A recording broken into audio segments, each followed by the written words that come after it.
Netcasts you love. From people you trust. This is TWiT. Bandwidth for the Tech Guy is provided by Cachefly. CACHEFLY.com. Hi, this is Leo Laporte, and this is my Tech Guy podcast. This show originally aired on the Premier Radio Networks on Saturday, August 4th, 2012, the day we launched the new Tech Guy Lab site. Get me a Vuvuzela, quick. This is episode 897.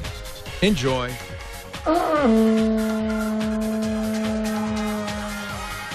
The Tech Guy podcast is brought to you by ShareFile.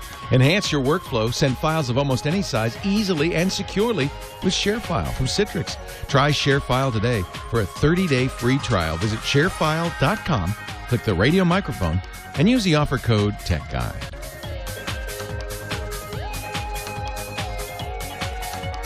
Wow, wow, wow. Hey, a very good day to you. Leo Laporte here, the Tech Guy. And it's time to talk, well, tech, actually. Yeah, I don't know why that's such a surprise. 8888 Ask Leo, that's the number. Sometimes people call me about, kind of less techie things like antennas, but anything with a chip in it, that's really the idea. 8888 Ask Leo is the number. 888-827-5536. And I'm just going to check before I say anything. Yes, the new Tech Guy Lab site is up, and now this will be the first day that actual people have actually, used it. So be gentle. Be gentle. TechGuyLabs.com, our brand new site. And it's what we call a adaptive or responsive design. So the idea is that no matter what size screen you're looking at on it, it's the same site. It just kind of rejiggers itself to fit in. That's not fully true. There's some stuff that doesn't. But mostly it does. So if you go there on an iPhone, it's a big long column. If you go there on a regular computer, it's a wider column. And the biggest thing, and we're working on this, is that the menu bar. Boy, this stuff is complicated. This is complicated stuff to figure out web design, and especially now, when this has all become very sophisticated. The old Tech Guy site, which I've been promising to replace for 5 or 6 years, it's an 8-year-old site, really was simple, just text. And there was some merit in that. When I got my MacBook Pro with Retina display, every other website looked terrible. My old website looked great because it was just text. Text scales nicely. Images are a little harder to do.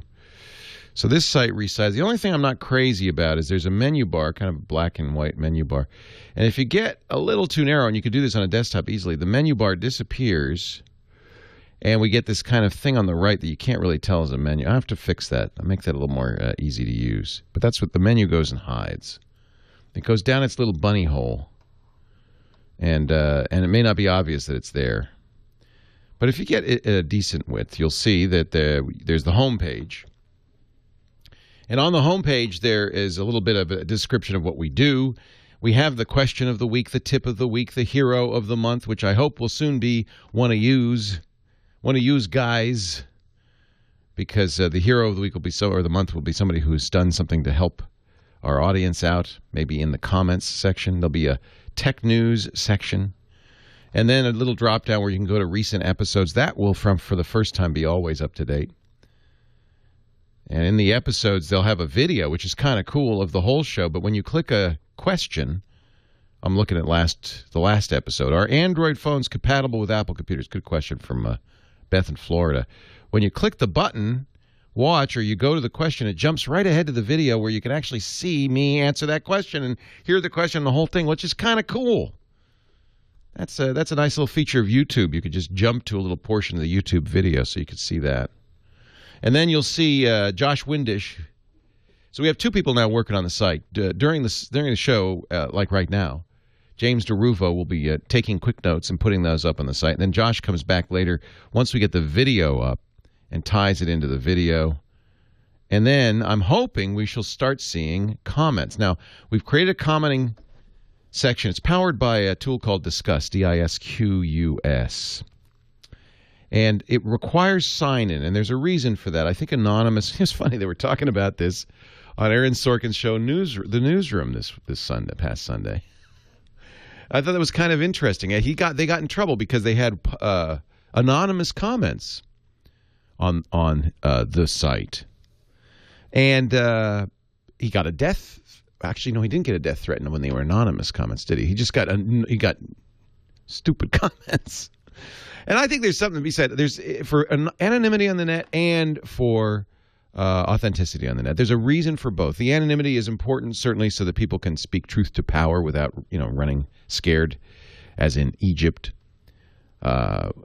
with the Egyptian Spring, and that's so important. And whistleblowers and so forth. So and anonymity also allows people just to be more honest sometimes, but it also allows people to be trolls and hit and run and stuff. And so we do allow anonymity in some of the stuff we do. Our chat room, we allow anonymity, and that's one of the reasons we have to be very aggressive in the moderation of our chat room. We have great moderators who make sure it stays good, because the problem with anonymity is there's a certain small number of people who use anonymity as an excuse to behave poorly. Hey, I can never get caught. No one knows who I am, so I'm going to do what I've always wanted to do, be a brat.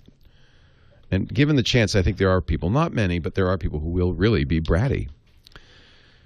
So we went back and forth, and we decided really that for a site like this, there's no need for anonymity. All we're doing is we're giving you a chance to give your additional information about the question. So why should you need anonymity? So in order to, we still kind of get a little bit of anonymity. In order to comment on there, you'll have to sign in with an account: Facebook, Twitter, Google, whatever. And Twitter kind of allows anonymity, but we can at least tie it back to an account. And I think that's going to give people a little bit of accountability. I think that's a good thing. So please, but don't be. And I know that means there's an extra step to commenting, but it's not very onerous, I don't think. If you want to comment and you're not signed in, it'll just say connect with, and then there's a little Twitter, there's a little Facebook, there's a little Google Plus, and then you can sign in with Disqus, and you can use any of those. And once you do that, it'll remember you. You don't have to do it again. That way, I think we're going to have better value. You can also, and I like this, you can vote up or down responses. If you like a response, you can vote up. Now, that you can do anonymously, okay? So please do that, because that's one of the ways we're going to determine the hero of the week. But also, the responses with the most votes will go up in the rankings. And in time, I think, what I hope this site will be is you'll go there saying, well, what's better, an Android or an iPhone? Or that one I just talked about. Do Android phones work with Macs? That's a great question, right? Somebody will go there. They'll see what I say about it, but they can also see what you say about it. And because of the voting, the best answers will rise to the top. That's my hope, anyway. So that's the episode guide. There's also, you can search by topic. There's a tag cloud. So if there's stuff that you want to know, I want to see all Leo's answers about mobile phones. You click that topic link and you'll see a bunch of questions and answers about mobile in general. Isn't that good? Oh, I love this site. We've just started setting it up, so you'll probably find some bugs. If you do, let me know. And then there's a great little Google map with all the stations we're on. Wow, look at all those stations. So if you're trying to figure out where can I hear the Tech Guy show, it's more than 180 stations now across the United States. And the Google map will make it really easy. Just go where go zoom to your location and you can see the nearest station. That is nice. What else? There's an FAQ where you can frequently asked. It's actually really answers to frequently asked questions. It should be a FAQ, shouldn't it? AFAQ. And so there's information in here about what we do and so forth. And finally, a link back to the old Tech Guy Labs, which isn't working so well right now. But at least the data's there. Looks like the formatting is all munged up. We'll fix that. Eventually, we hope to get all the old stuff. I mean, look at this is show 897. We're almost at 900 shows. There's a lot of old stuff. So it's taken us a while to get it moved over to the new site. I really thank the folks who did this design. They just did a swell job. Credit to the company's name is Lullabot. And the architect was a guy named Jeff Eaton. And the designer was a guy named Jared Poncho. And they just did a fantastic job with this. Just beautiful. And Josh Windish helped out a lot during the design of the site. So did Colin Weir on my team. I couldn't be happier. I hope you like it. I hope you find it useful. So take a look at the new Tech Guy Labs site. That's our new website, techguylabs.com. And, you know, there's a link there, by the way. Not as easy maybe to find, to our chat room. Love to see you in there. And to the phone number, 8888-ASK-LEO. In fact, I think we're going to go to the phones next. Your call's next. Leo Laporte, the Tech Guy.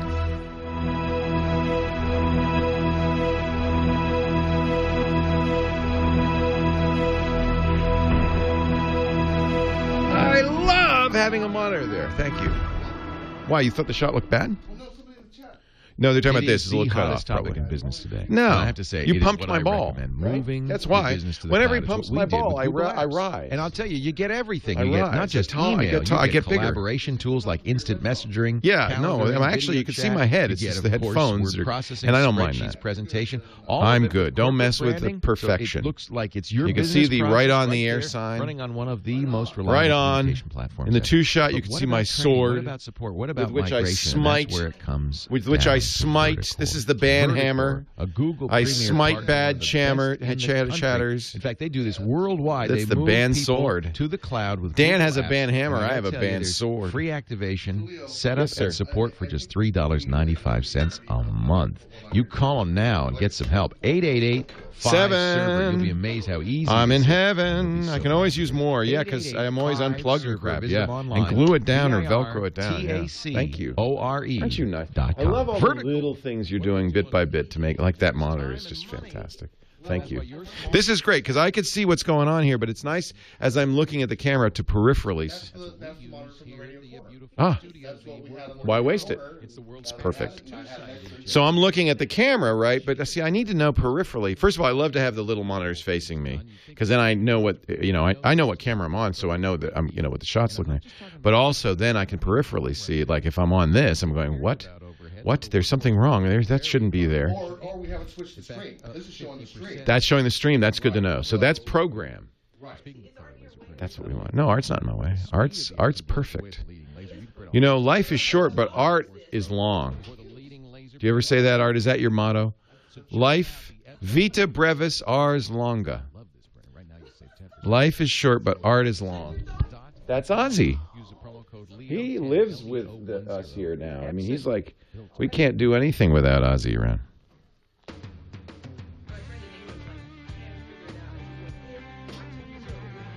I can't really show you. We don't have a camera facing that way. But you could come around back. Come back. Come over here. And then the people in England will believe you. Oh, you got a minute or two. Just dance a little bit, wave, say hello. See? See? There you are. Here, I can put you on this shot, too. Yeah, see. Who let her in? Can't do it here. We can do photos later. I'm going to run out of here after the show, right after the show, because Lisa and I are going to the Stone show. At Treasure Island, there's she likes, like jade. She likes, what do they call them? Precious stones? Semi-precious stones? She likes crystals, jade, stuff like that. So we're going to go Treasure Island. There's a big... Oh, he's a sweet dog. What kind of dog do you have? Oh. Yeah, well, that's like a schnauzer a little bit. I love schnauzers. Ozzy is a papillon. Yeah. You know, it's funny because people didn't know papillons until a papillon won the Westchester Dog Show, and then all of a sudden everybody knows a papillon. Yeah. He's now a known breed. The Tucson Gem... Do you go to that, Dr. Mom? The Tucson Gem Bead Show? Is that the big one? It must be. It is. Yeah, because Tucson, they get all that beautiful turquoise. I don't think Lisa likes turquoise. She doesn't like amber. I know that. She likes. She buys big balls made out of jasper and weird tourmaline or whatever they're called. Just weird. So she has a big collection of. She gets them from China. Yeah. Well, that's where they're all made anyway. And so it's just whether you buy it from a distributor, but she saves so much money by buying it direct. Launch approval. Launch approval. Launch This is what is this? I like it. This is probably to tie into the Mars landing that's coming up. Are you excited about that? That's really exciting. Oh, I love space. Do or die time for Curiosity, the rover. Is it a he? A she? Curiosity? It was named, a girl named it. A girl named it? So it's a girl, but is it? Oh, it was a contest. Oh, that's neat. Curiosity is a great name. So Curiosity will be landing on the red planet tomorrow night. And we're going to be covering it live on our TWiT network. We have a space fetish. Is that what you call it? We are interested in space. And so we will be covering it live on twit.tv. Of course, you get NASA. You get NASA TV. So, yeah. So you can always watch that. But if you want to watch our commentary with Tom Merritt from our network and Dr. Kiki, our resident scientist, and Phil Platt, the bad astronomer, who's really great. He's a great astronomer. 8888 Ask Leo, that's the number. I believe that 10:30 Pacific, which is what 2:30 a or no 11:30 a 1:30 a.m. Eastern time. Curiosity will be landing. There's a 14-minute time lag, from Mars to Earth. So maybe I hope they've added the 14 minutes to give us an accurate time. Great article on in the LA Times today talking about it, and they mentioned the 14-minute time lag. So Curiosity will land, and we won't know for 14 minutes whether it was a success or not. In the last sentence of the article, can 700 scientists hold their breath for 14 minutes? We'll find out tomorrow night. Really exciting. Really exciting. And old Mac Daddy says, no, Curiosity, it's just a studio somewhere in Hollywood. The whole thing is state. No, come on. You guys are cranky. Does anybody really still believe that this stuff is a hoax? I can't even imagine why we would go to such effort to create such a hoax. I don't know. I think we've had such success, and it's just so inspiring to see the work that these scientists do so successfully. To do you watch the Olympics and you watch humans do amazing feats of athleticism, just beautiful, brilliant things. Gabby's amazing performance at the Olympics, gold medal performance. But then that's one kind of amazing human achievement, and I think we should also celebrate this landing on Mars, because this is another kind. This is a form of a mental and engineering achievement that is just mind-boggling. Just brilliant. I'm still waiting for Windows XP. I'm stalling a little bit. So a little behind-the-scenes stuff here. I have the call screening apparatus I use is an old HP Compact TC4200 laptop, which runs Windows XP. I don't know how old this thing is. I think it's as old as the show, which means I started using it in the early part of the 21st century, and it's starting to feel its age. And so I'm just waiting for the call screening software to. There we go. Slowly boot, and now I have control. Hey, let's go to the UK. What do you say for our first call? Does that sound good? On line 2, Paul in Essex via Skype. Hey, Paul, Leo Laporte. Can you pick that up for me, Kyle? Because I can't. Leo Laporte, the tech guy. Oh, hi, Leo. Good evening. How are you? Good evening. Are you all excited in the UK about the Olympics, or is it just, an annoyance? No. It's quite exciting, and I'm really surprised how well we've done with all the gold medals that we've been getting. So yeah. good. Well, congratulations on that. And I have to say, I know there probably were some complaints about the opening ceremonies. I thought they were just fabulous and fantastic. And it did make me want to visit England. So I know it's expensive and it's annoying to people who live in London, particularly because you can't get around. But boy, what an advertisement for Great Britain. Oh, absolutely. Yeah. Absolutely, yes. The opening ceremony I found was quite long-winded, and the English team came on near the end, but by the time we actually finished watching it, it was nearly 2 o'clock in the morning when England arrived. So, but it was very, very good in Hull, I think. Oh, yeah, I just felt to me like it was just like England, kind of quirky, funny, brilliant. It felt great to me. And I think it was a great advertisement. So you all, I'm sure everybody in Great Britain is very proud right now. Oh, we are. And all the newspapers over here and all on the internet, it's all about how Great Britain's doing so well in the Olympics. Yeah, isn't that good? I love that. Oh, yeah. I have a friend in France right now. He said all the French can talk about is their one gold medal winner. Hey. Wow, yes. I've not been following the French, actually, but... Aniel, his name is, the swimmer. But it's interesting. I think often the home country does better just because they're at home. Oh, absolutely. Yeah. Absolutely. This is true. And I mean, even I don't really go for the Olympics myself, but this particular one, now we're starting to win all these gold medals and silvers and bronzes. I'm starting to pay attention now, Exactly. That's how they get you.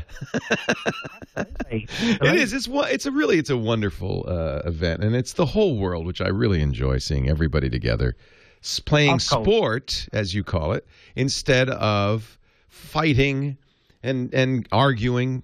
But in good sportsmanship, and it's just wonderful, it makes me feel very happy. Anyway, but enough of that. What can I do for you? Well, I've got a couple of questions for you that I'd like your expert advice on, because I know you're an expert on both of these topics. Okay. The first question is it possible to save audiobooks to SD card from an audible.co.uk app? And is there a third-party app to do this? Oh, you mean on Android or iOS? It must be Android. There's no SD card in iOS. Yeah, it's correct. First time. Yeah, that's one of the things that's kind of interesting about Android in general is that you can put SD cards in many Android phones. On the other hand, the thing that many find quite challenging is that there are rules and restrictions. For instance, some apps can be moved to SD card.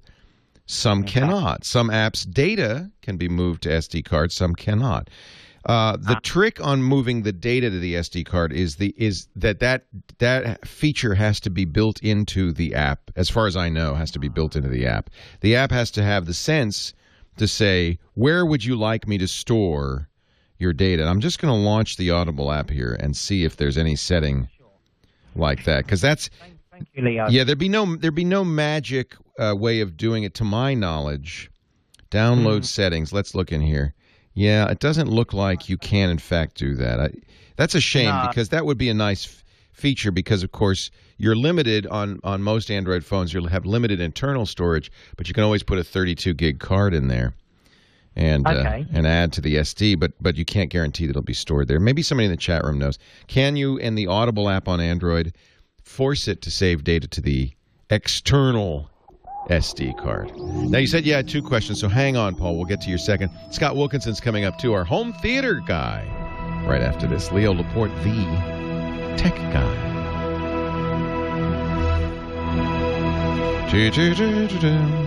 I don't think there's any way to do that. It's an interesting question.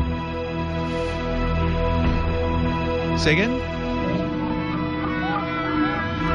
Well, this is what I do. I like playing with other different. Oh, how do I manage the numbers? That is a little more tricky. The way I do it is a couple of things. One is you have a single Google Voice number, and it rings all of them. So I give that number out instead of any individual phone number. And then, unfortunately, for some reason, I'm not sure why, and it's a bug in Google Voice, some of the people who call me on a regular basis, it just doesn't ring through. It just goes right to voicemail for reasons I don't understand. So for them, I've given them a cell phone number, but the problem is that it's different all the time. So I gave them one number, and I just forward that phone to whatever phone I'm using.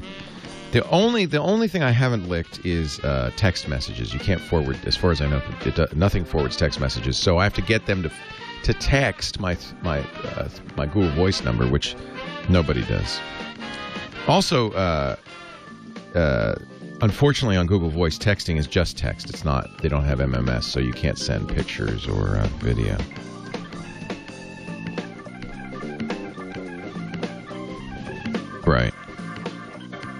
Right. Yeah, if everybody's on an iPhone, then it's easy because iMessage will solve that. But as soon as somebody doesn't use something from Apple, then you're kind of out of luck. And sir.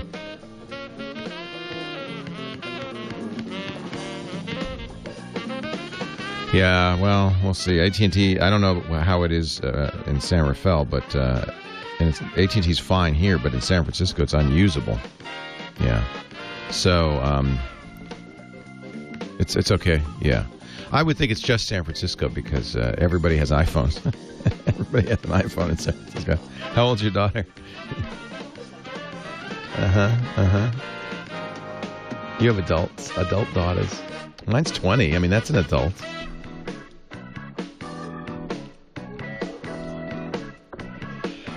You know, they grow up so fast. My mom's going to be 80 in January. I was like, wow. I remember I just feels like yesterday I flew my sister out for my mom's 60th birthday, and it's like I'm almost 60 now, and it's like seems like it was just yesterday. And all of a sudden my mom's 80, which means if you do the math, I'm going to be 80 someday. If I'm lucky. But you feel pretty good, right? 75's the new 74, I think.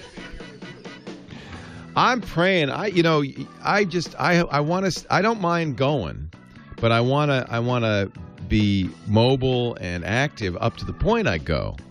I know I'm going to go, but what I don't want is a long time of that I'm immobilized or I'm not all there and all that stuff. That's what I have a pact. Put a pillow on the face. If I don't know what I'm doing, pills. Am I all there right now, says Dan. That's not clear, actually, Dan. I don't know. I may not be all here. I definitely feel my mind going. I feel like Hal in 2001, because I'll try to remember something and it's just gone. Yeah, Web 1748, I understand you can force apps with some apps to move to SD, but he's not asking that. He's asking data. And my experience with this is a recipe for disaster. I would not recommend this because, ooh, is this something exciting and wonderful? Ooh. Yeah, because I'm down to $2,000 in my checking account.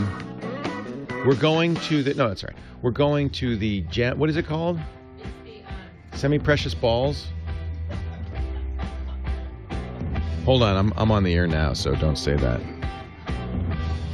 All right, Leo, you got a DSL Extreme billboard. Thank you, sir.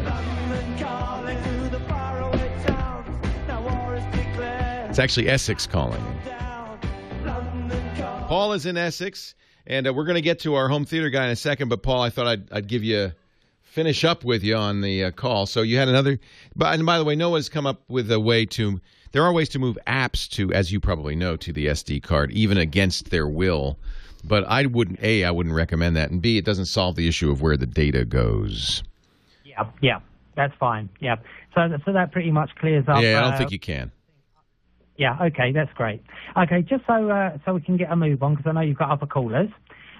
What it is, my second question is the Carbonite US offer and promo code available to Carbonite UK subscribers? That's a good question. You know, I would guess so, but I don't know. So, first of all, I'm glad to know there's a Carbonite UK. I didn't even know that. There is. That's great. Yep. You know what? Try it. I will ask my Carbonite, of course, is a backup plan. It's a sponsor of this show and many of my other podcasts and so forth. I'm a very big fan. But I don't know. You have to understand that although you can hear this show worldwide via the internet, nobody who buys advertising on this show is paying any attention to that fact. And this is, in my opinion, this is one of the things that we have to kind of solve for podcasting, the kind of internet broadcasting I do to succeed. We have to figure out a way to monetize it internationally, because more than a third of the people who are listening to this show right now, more than a third are outside the U.S. Wow. Yeah. That's So, but we can't, we can't charge advertisers for those people because advertising agencies are at best, a national concern. There's no such thing as an international advertising agency. So the budget that Audible US has and spends on advertising, they don't get any benefit from in the UK. Now, I think, some of our advertisers, Ford and Audible, which are very much global companies, know very well they're getting international benefit. Carbonite knows very well it's getting international benefit, but they just consider that part of it's a freebie. Yeah. Hey, great to talk to you, Paul. I'll find out for you, but go ahead and sign up anyway. You should absolutely not delay having a good backup thing, regardless of whether you get the promo code.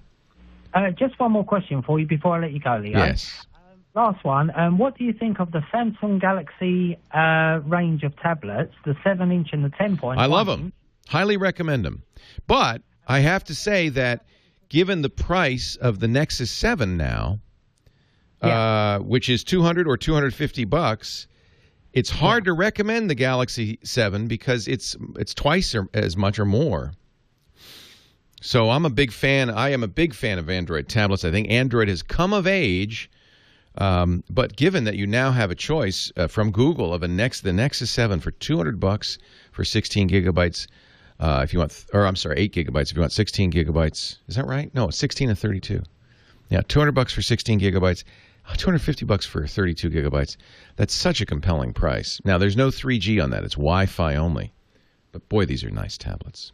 All right, thank you, Paul. Appreciate it. Thanks. We got Essex calling. Now it's time to say hello to our good friend Scott Wilkinson. He's the online editor for the Home Theater magazine. HomeTheater.com joins us every week to talk about home theater. Have I been loving watching the Olympics on my 10-foot screen? Oh, man, that must be great. Surround sound. But I did get a note on the door. The neighbors were not too thrilled. And actually, that wasn't the Olympics. I made a mistake. I wanted to get ready for The Dark Knight Rising, so I was watching The Dark Knight Begins. Good for you. Well, it's actually called just The Dark Knight. The Dark You're Knight. Exactly right. Batman. You need to watch the first one, Batman Begins, and The Dark Knight before you go see Dark Knight Rising. And because something about these movies, and I noticed this. I saw The Dark Knight Rising, and I was thinking, now how would this be when I play this on my surround sound at home? And I realized it would annoy the neighbors just as much because, and maybe you can help me with this. The dialogue is normal levels, So I turn it up to a normal level, and then something blows up. Or a river flows or something, and the surround sound kicks in and the subwoofers kick in, and suddenly I am a bad neighbor. I noticed this on The Dark Knight Rises. I had to sort of take my earplugs in and out. I had to take them out to hear the dialogue, especially Bane, who was kind of difficult to understand anyway. But it's that's good. It's big. It's large dynamic range. That's good. They're not compressing the heck out of it. Yes. But you're right. It makes bad neighbors. Yeah, and I was listening in the movie theater when I saw the new one, and it's huge. It fills the theater, and then it's normal again. And so, so all I could do was turn it up and down, and I still got complaints. So I hate doing that, and I hate suggesting the alternative. Well, what's the alternative? What could I do? Well, your receiver, I believe you have an Onkyo, right? Yep. I'm pretty sure, I'd have to look it up, but I'm pretty sure it has what's sometimes called a midnight mode or a low volume mode, which is basically dynamic range compression. It'll do it automatically. Yes. I'll turn that on. It is the midnight mode because after 10 p.m. I'm not allowed to watch Batman movies. Now, what I was doing, somebody suggested, well, just turn up the center channel because that's where the dialogue is, and then you can keep everything lower. Yeah, that might work, but again, the movies like Batman and Dark Knight and all these kind of action movies typically do have a very wide dynamic range, where, as you say, the dialogue is one level and the explosions are a completely different universe altogether. Right. So in that case, when you're living in an apartment particularly, and you've got neighbors that you have to be concerned with, you have to engage that midnight mode. Yeah. It's the best way to do it, because then you don't get the dynamic range that you want, that I certainly want. She was cute. My neighbor was very sweet. I went over and I apologized. She said, "Oh, it's fine. I understand. I was just trying to sleep." But she said, "But you," and she knew. She said, "When you have a television like ours and the surround sound kicks in, my wall starts moving." Sort of like in The Matrix, right, where the walls kind of bend around. Yeah. So I completely understand. I want to be a good neighbor. So now I could wear headphones, but I'm gonna lose. I have 5.1 surround with a subwoofer. I'm going to lose a lot of that, You know, there sound. is a way around that too. It's expensive. You can get a device called the Smith Realizer, which is like $3,500, but it gives you really, really good simulated surround out of headphones. And it even goes so far as to, when you first get it, you put some little microphones in your ears, and it generates a mathematical representation of your particular ears, and then recreates the surround system based upon that. It's very realistic, very, very convincing. So, this is from SVS, or S. It's Smith spelled with a Y. Smith spelled with a Y. Smythe. Smythe, yes, Yeah. but it's still pronounced Smith. Yeah, Huh. Exactly. Smith Research, I believe, is the name of the company. Oh wow! But you said it's $3,500. Yeah, something like that. Something right around there. Wow. It's very expensive, but it's really cool. Maybe I get the neighbors to chip in. Now, some receivers, I don't know about the Onkyo, but some receivers have surround sound simulation in headphones. The most common one, I think, is from Dolby. It's called Dolby Headphone. Right. Which was originally developed by an Australian Can company. you get that in the U.S.? Yeah. Oh, you can? Yeah. Okay. Yeah, a lot of some receivers. I don't know how many. I haven't done a survey, but there are some receivers with Dolby Headphone in it. And if you activate that, you get a pretty convincing simulation of surround sound in headphones. So that's another way to go. All right. Yeah, no, I had some Dolby headphones. I just didn't know if it took off. I thought it didn't kind of. Well, it didn't take off as a separate product, as a third-party product, but it did take off as a feature that some receiver manufacturers put into their receivers. All right. So I don't know if the Onkyo has it. No, I don't know. But I'll have to look. That thing has so many features, I can't find them all. Now, I have to tell you, before we run out of time, I've been watching the Olympics now in 3D. Oh, yeah. Now, I was going to ask you about that. 3D Olympics. Oh, hold on a second. That's a good tease. We will talk 3D Olympics, how to do it, and whether it's worth it when we return. Scott Wilkinson, our home theater guy. Leo Laporte, the tech guy.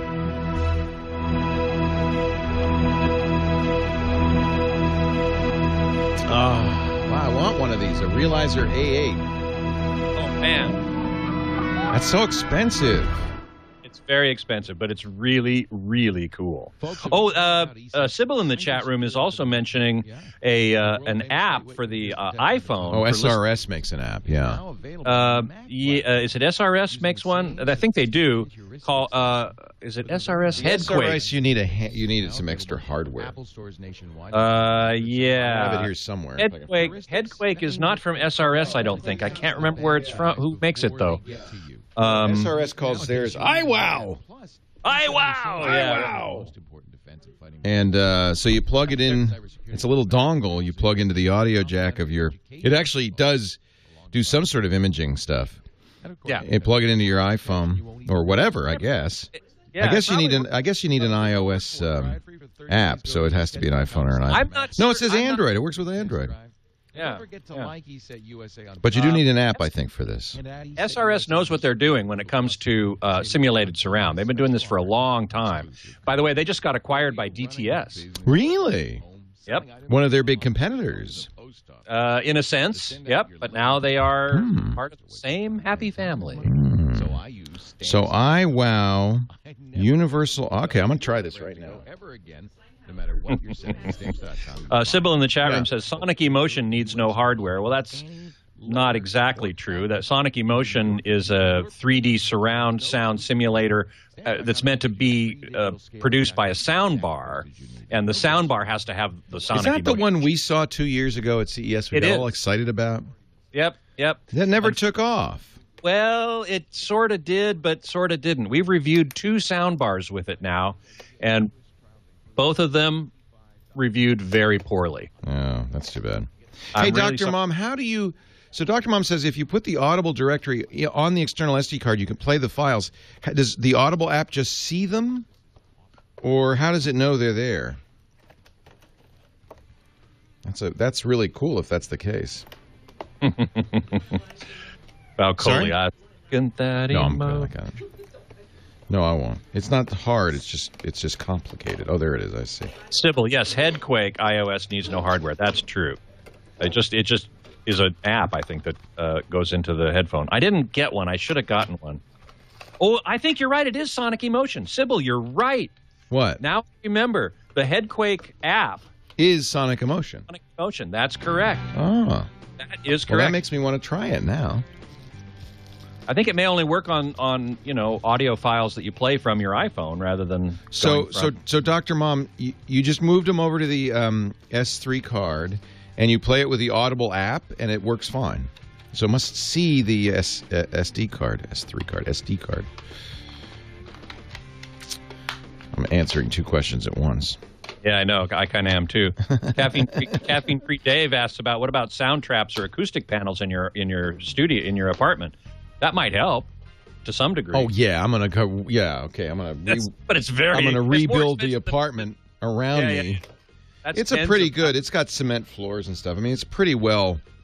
It's about as good as you're gonna get. I mean, it's well built. Mm-hmm. Inline mic and button functionality. Oh, that's interesting. It's got a mic on here. 3-second hold down equals power on off. Single press equals enhancement on off. Quick double press means headphone mode. And it has little face plates to go with it. This is kind of cool. I'll have to. Maybe I'll do a review of this on the. Before you buy. They sent this to me, or before you buy. They sent this to me ages ago.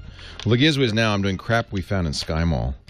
That's I'm waiting for my orbital skates to show up. All right, here we go.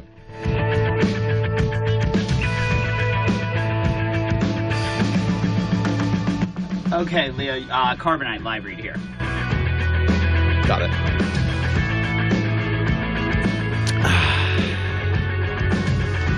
Leo Laporte, the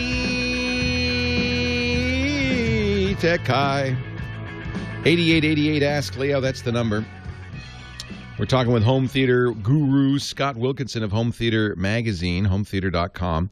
And just real quickly, Paul, before we get back to Scott, Paul called from Essex, remember, and he was wondering if he could use the Audible app and have his Audible files on the SD card on his Android phone. And Dr. Mom, who uses a Galaxy S3, says, yes, in fact, she has been able to do that.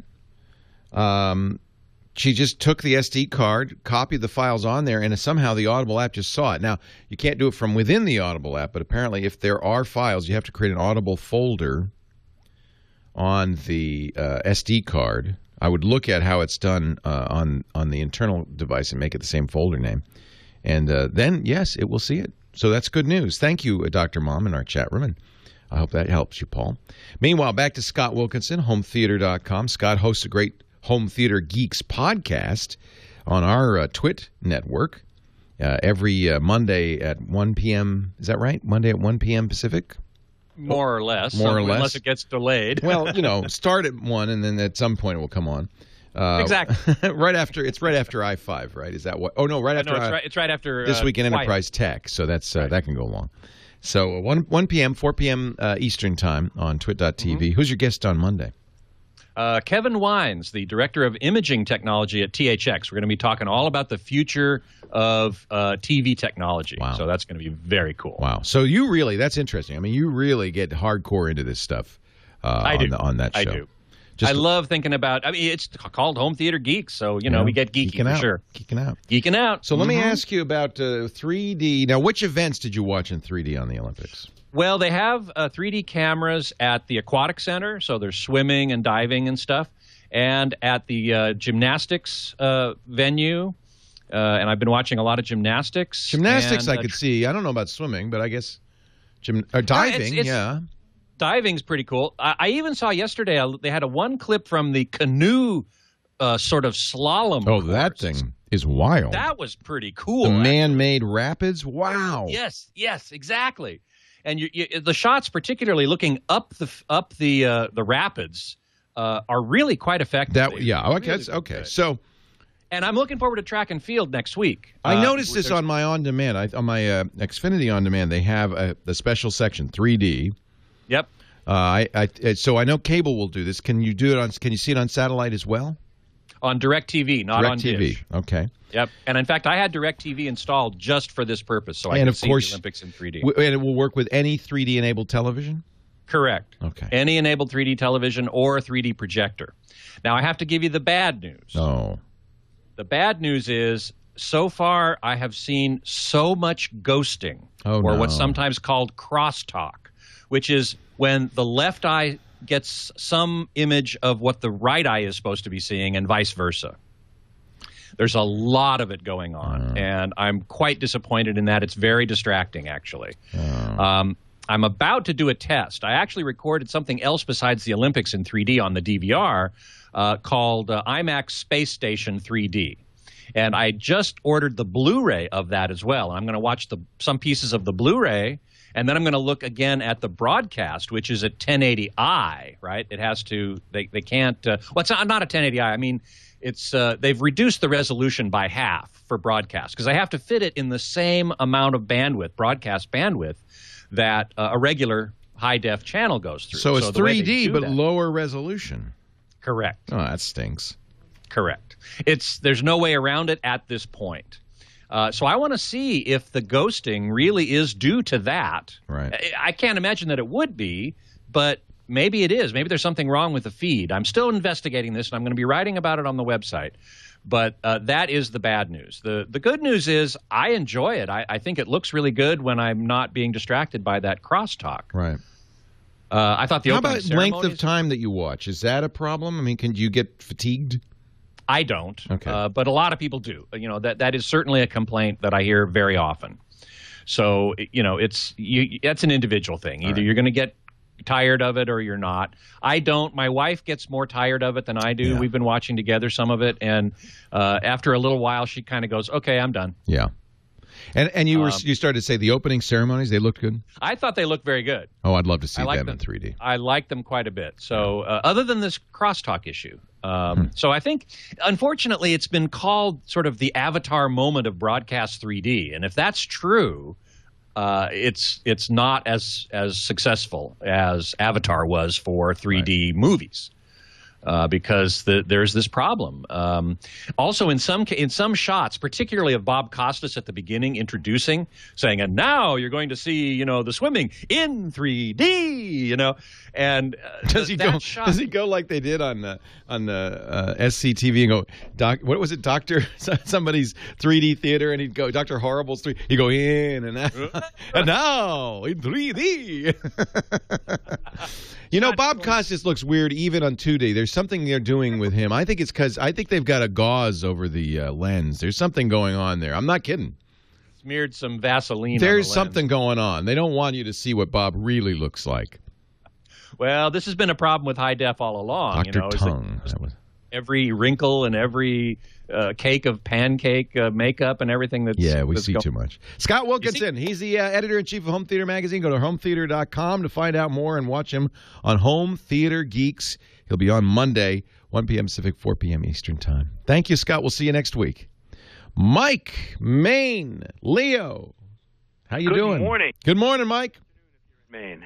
How are you? I'm doing okay. I've inherited a 2-year-old Sony LED TV that really has a great picture. Very happy with it. Great TV. Yep. Big TV, and it has an Ethernet connection on the back, but I don't have any kind of Ethernet connection where I need to put it. Now, I do have a wireless router, a D-Link DIR 655, all set up and the network running. Not that it runs so well, but I can connect up. And I'm wondering what I need to do if I can connect this Sony TV and actually a Sony Blu-ray player that I have for it too to my wireless network. Yeah, I think the easiest way to do this is get something called a wireless to Ethernet bridge. Okay. And what it is a Wi-Fi receiver with an Ethernet on it. All right. And they're about $50 to $100. Netgear makes some links. What's the manufacturer of your Wi-Fi router? It's a D-Link.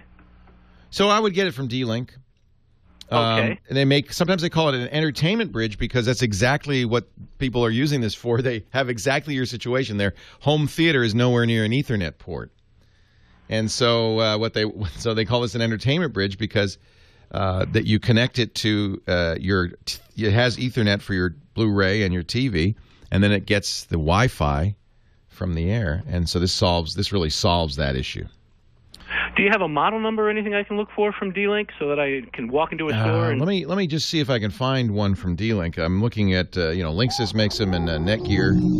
D-Link wireless bridge. I'll tell you what, we're going to take a break when we come. Keep listening. When we come back, I'll have that for you, Mike. Leo Laporte, the tech guy.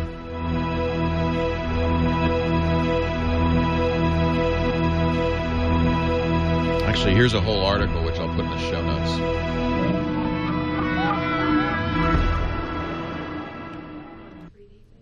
Yeah. If you're in the professional support business, an IT professional, software support guy or gal, you like it? You know about remote access. Well, that's great. Yeah. The ability to fix a computer from afar. But you also probably know and maybe even use remote monitoring. Wouldn't it be nice if you could find one tool that does it all, lets you fix problems remotely, but lets you see problems before It's weird that it happens with Bob. That's the Bob new Costas is thank you so much, Grog. You're the best. Brand new Go to Assist, even if you've tried so it this before, is, they call it the D-Link Extreme and Duo Wireless Bridge Access Point DAP 1522. Exactly what hardware and software is running. Yeah, on your it's exactly networks. it's to do. And see, notice they have the family gather around the TV. This is totally, what they. This is why people get this thing. Unfortunately, this uses WPS. That's so annoying. God, that's so bad. Well, WPS is insecure. It's been hacked. So that's the only thing wrong. So the way it works is you plug it in. It's just like a Wi-Fi. It's like a router. It just gets the data through there, and it has 4 Ethernet ports on this.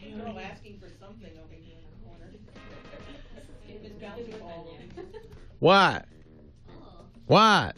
The 58th Annual San Francisco Gem and Mineral Society Show, Treasure Island. The 58th Annual San Francisco Gem and Mineral Society Show at TI. And they're showing off a lot of their jade sculptures and things like that. It's a full exhibit in addition to buying. So I'm bringing my credit card. She's bringing me, which is. No, I'm my own credit card. I'm my own checkbook. Yeah, but you know. And I'll just have you buy I can't resist. I can't resist. Oh, what can I do for you, darling? You, sir, used an app once about when you were getting your place, where you mapped out your apartment. And Yeah. What was that app? Hell if I know. I was trying to look through the iPad. It was an iPad app. I'm sure I've deleted it. Let me look. Yeah. There are a number of them. It was an app cap. Do you need it for yourself? Well, for a friend who I'm helping. So, the chat room will know. Chat room will know. I did the first 15 minutes of the show on it. Yeah, all it is show it and talk about it. I'm glad you're here, Josh, in case of issues. Tomorrow is going to be an issue because James is off. Yeah. Have you seen how well? I know. He's doing a great job. Yeah, no, it's really good. We hired a full-time employee just to do the show notes on the Tech Guy Lab site. You're not full-time? Are you full-time? Oh, Scott's still here, apparently. I'm sorry, Scott. That's all right. Can you still hear me? Yeah, I'm sorry. Okay. I asked you to stick around, but it turns out it was more of a tech question than a home theater question. Well, that's okay. I just wanted to add something to it, which was Sony may very well make a wireless adapter for their TVs as well. I know they do. I don't know if it'll work with that particular model, but they do make one as well. So just something to add. It's called Bravia Internet Video Link, or BIVL. Got it. So we'll put that in the show notes as well. It's another possibility. Yeah. By the way, I'm a huge mineral and gem collector myself, so I am so jealous that you guys are going to Oh, you should come up. I would love to. I wish I could. But just tell Lisa that I'm a huge collector as well, and anytime you guys are in the LA area, I'd love to get together and show you my collection. Cool. My collection of etchings. Cool. My collection of minerals. Thank you. Including fluorescence. Yeah. Well, and there's going to be a geode cracking exhibit, and that's Michael will like that because he's 10. I did it with Henry once when he was about that age, and it's fun. In fact, I think I used to give them geodes in their stocking, uncracked geodes, and it would be fun. It was fun. Well, good. Did you hear that? Scott's a big gem and mineral. Do you collect balls like Lisa does? I do. I have a huge collection on our dining room, on our living room coffee table. So that's great. You should see hers. They're gorgeous. You guys should compare notes because we should. He says he has a huge collection himself of those. She has bowling ball size and bigger. No, they're not all that big. What's your favorite one, Lisa? I want to say there's one made out of Marmite, but I think that's actually not a mineral. No. Her malachite lion. She's a beautiful lion. It's gorgeous. Yeah. I bet we'll see jade lions. What do you have that you like? I've got my largest one is not quite bowling ball size, but it's close, and it's a green and brown onyx. It's really I love onyx. I love onyx. Really gorgeous. Yeah. I also have quite a collection of rainbow obsidian. Does she know about rainbow Scott obsidian? says he has a big big collection of rainbow obsidian. Do you know about that? She says she loves it. Oh, yeah. When we were in Paris, she went into one of these shops, and the guy was really snooty, so we said, all right, fine, and walked out. He was a jerk. You mean a rock and mineral shop? Yeah, it was really neat, but he's, don't touch, no. Get your fingers off. You Americans, you have greasy fingers, you have those hamburgers. He was just rude. Sacre bleu. So... How about spectralite or Spectralite? Labradorite? Or Labradorite? I know she likes Labradorite. I do know she loves that, yeah. I don't know about Spectrodorite. She says she's Spectralite never is the seen same it. thing. Same thing? It's the same, different name. Different name for Labradorite.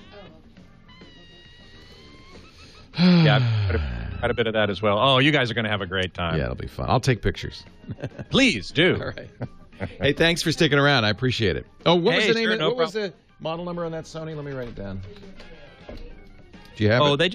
It's called the Bravia Internet Video Link. Do you think it would work better because he has a Sony? It's a possibility. But I don't know if his particular model is capable of taking a Bravia Internet Video Link module. It might not be. If it's I get it. It's It's not a standalone. It goes into the TV. It connects to the TV's Ethernet port. Oh, interesting. And in some cases, Sony TVs used to have like a module slot, almost like a card cage, where you'd stick this onto the back of the TV. Right, made for that. They're kind of pricey. They're $176. But that's good to have. I'll keep that around. The Gem Doctor makes a good point. Spectralite usually comes from Finland. There you go. Labradorite comes from Labrador. Well, there you go. So our visitors are watching also on 3D. Oh, yeah? What do they think? They say the only thing that they got any ghosting on was Bob Costas. So I wonder if it's connected. Well, it might be my projector. Yeah. That's what I'm trying to find out with this experiment with the space station. I'm glad they haven't seen the ghosting because it's really bothering me. You're seeing a lot. They're using a Panasonic TV. Okay, with active glasses. And so that's Panasonic active glasses. Hey. Yeah. Huh. By the way, your picture and your background just are fabulous. Thank you for doing that. It really looks good. Pleasure. Yeah, it's so much better. Yeah. Yeah, it really looks good. Looks like a studio. It's great. All right, got to run. All right. Thanks, Scott. Bye-bye.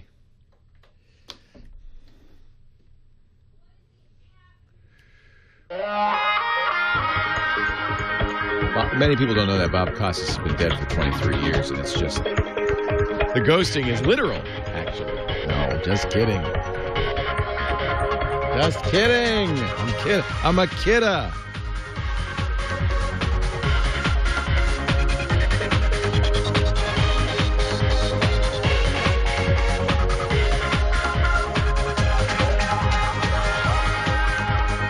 Well, hey, how are you today? Leo Laporte here. The Tech Guy. Talking computers, the internet, cell phones and camcorders, MP3 players, home theater, and all that jazz. 8888 Ask Leo. That's the phone number.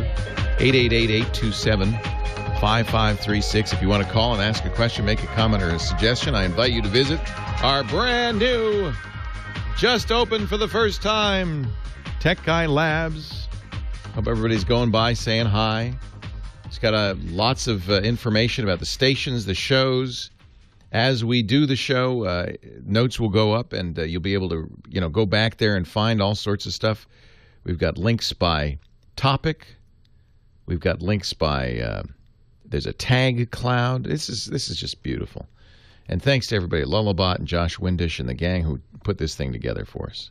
We even hired a full-time staff member to maintain this. We have now 2 people working on this.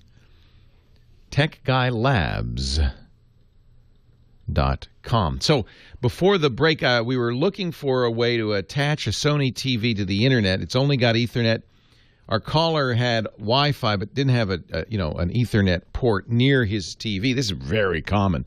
So much so that Sony even makes a Bravia Internet video link. It's a little pricey, designed to solve this problem. It's about $176 on Amazon. He said he has a D-Link Wi-Fi router, and often I find that if you use the same manufacturer as your Wi-Fi router, for some reason it just seems to work better. And D-Link even has an article, which I have put on the website, or will put on the website, how to extend your network with a wireless bridge. That's what this is called. This is such a common thing. They've got a whole page on the subject. Let's face it, they say, cables are a pain. But sometimes stringing lengths of cables is the only way to network wired devices, Internet TVs, Blu-ray drives, media players, game consoles, in far-flung parts of the house.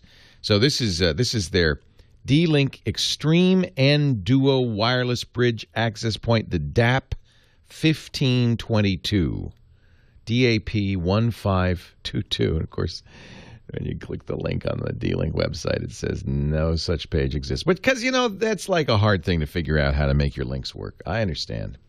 Having a website that no longer works perfectly. I understand. Let me see if I can find it on Amazon. Yeah, $75. So it's $100 less than the Sony solution. So, and I would guess it would work just as well, maybe even better, because you already are using a D-Link wireless access point. So I just think that's the way to go. 888. Anyway, thanks for the call. Hope we helped you, Mike. Appreciate your call. I'm sure this is not such an uncommon question. That's why we'll put it on the webpage along with everybody else. Chris, Livermore, California. Up the road a piece. Leo Laporte, the tech guy. Hi, Chris. Hi. Sorry, I'm a little bit nervous right now. Don't be nervous. It's just me. And millions of people. No, not millions. Maybe a million, maybe. Oh, okay. Well, just 1 million. Not millions, plural. If I would be nervous, too, if I thought about that. Just pretend it's you and me, okay? All right. All right.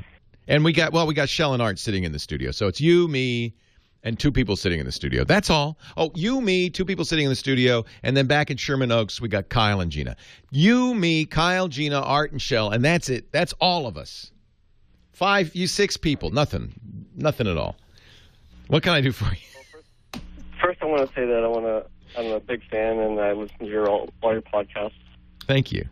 Somebody in our chat room. I guess it's you, me, Art and Shell, Kyle and Gina, and then about 1,000 people in the chat room. Killer BG says, it's easy. Do what he does. Imagine me naked while you're talking. That's terrible. That'll just scare the poor guy. So I'm going to cut to the chase because I see that you're looking for an iPad application for drawing. Is that right? Yes. I like to sketch my favorite animation cartoons. Oh, fun. And I just bought a scanner to scan them in, but I have had trouble finding a application to color them in. Ah, so that's a good. So you're not going to be doing fully drawing. You're going to be coloring stuff in. There's some really wonderful drawing programs. There are literally more than a dozen great drawing programs on the iPad, and I would suggest that I'll give you a few that I really like. Okay. And then, unfortunately, the iPad doesn't have a way to try before you buy. So the one that's best known is from a company called Autodesk. It's called Sketchbook. Yeah, I tried that, and it didn't have the palm rest support, which I really didn't like. It didn't have what didn't it have that you needed? Palm rest support. Palm rest support.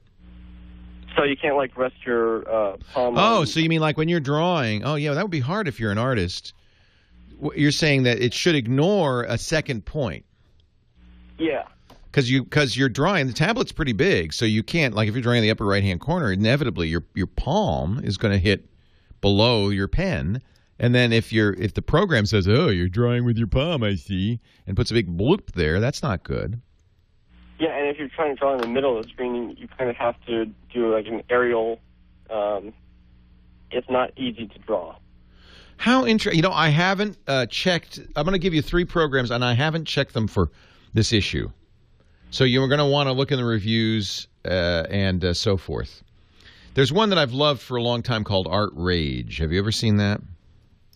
No, I have not. Art Rage, let me just make sure it's on the iPad. It's been around for a long time on desktop.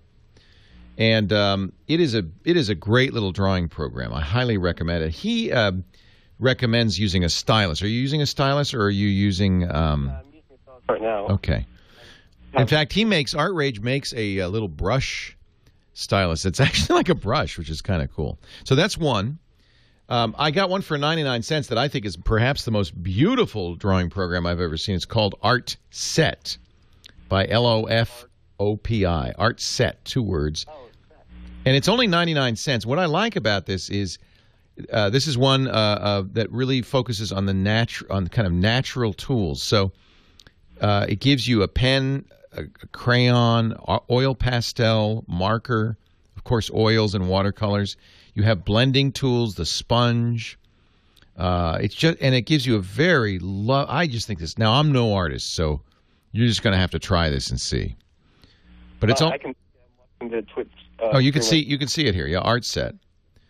And the other one, this company makes a bigger program. I would try Art Set because it's 99 cents. And then for $2.99, they make wasabi paint. And it's even more elaborate. Although I think really for what you're describing, probably Art Set is plenty. What do you think about Adobe Ideas? I like Ideas. It's not really designed to be a drawing program specifically, because it's more about sketching your ideas. But if it works for you, and there's lots of others. Here's one. Okay, boy. Thanks to the chat room. They're so good. And the other one, I'll tell you about paper in a second. But Trip70 in the chat room is saying, Sketchpad 3 Unlimited Canvas has palm rest. This is from Catalyst 2 Limited. So it's not related to the other Sketchpad. And it's free. So at least you can try it. This one looks like it's more like line drawing, however. But you could at least take a look at that. And then I really love, and I don't know if it'll do what you want, but I just so love this app. It's called Paper. And it's just beautiful. It's hard to describe. The idea is that it's your kind of your own journal, your notepad. It's by 53. And again, I don't know if it has palm rest support. I never check for that kind of thing, but it is a beautiful sketch. And that's just a few. There's many, many more. Hope some of those work for you, Chris. Leo Laporte, the tech guy. Paper's amazing. Paper's free, but then you pay for the brush sets, which I think is kind of sneaky because I think, to be honest, Art Set is the most amazing for what it is. Which one? Paper? Art Set? Yeah, I love Art Set. Art Set is amazing. Apple's search is so bad. I keep searching for stuff and you can't find it, but Google works fine. Art Set by Lofopi. If I had my iPad, I'd show you. It is because I have it on there. It's just gorgeous. No, 99 cents. That's virtually free. What's $1? Yeah, just look in your piggy bank. Piggy bank will have it. This is just an amazing program, but I don't know if it has palm rest support. Killer BG says, for the record, I had never tried to picture Leo naked. And Sketchbook Pro has for palm rest as well. So if James, if you'd add all of the ones that we're getting from the chat room, that would be great. Color. He didn't say animation. He wants color. He wants to color his He didn't say animation. He just wants to colorize his scanned-in photos or scanned-in drawings. So he draws it on paper, and then he wants to colorize it.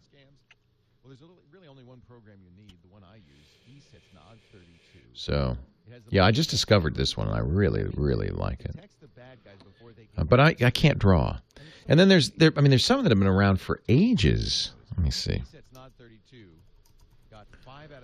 I can't remember. There's the one that did the New Yorker cover, that they used to do the New Yorker cover. Art Studio. It's not it. Brushes, that's the one that was used to do the New Yorker cover.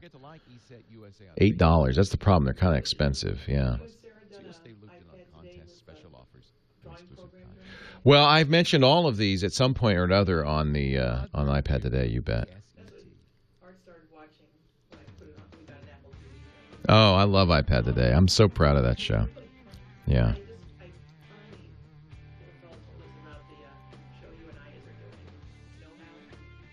Oh, isn't that exciting? Yeah. Well, you got to watch. It's a very good show. I'm very proud of it. So Brushes was the one I was trying to remember. Now, this one might be good. It's called Layers, because if you're doing coloring, the ability to do... What the heck? If you're doing coloring, yeah, it's like a coloring book is what he's doing. He scans in the original, and Layers will let you kind of have opaque... Well, having layers is huge. Sketchbook, I think, does that as well.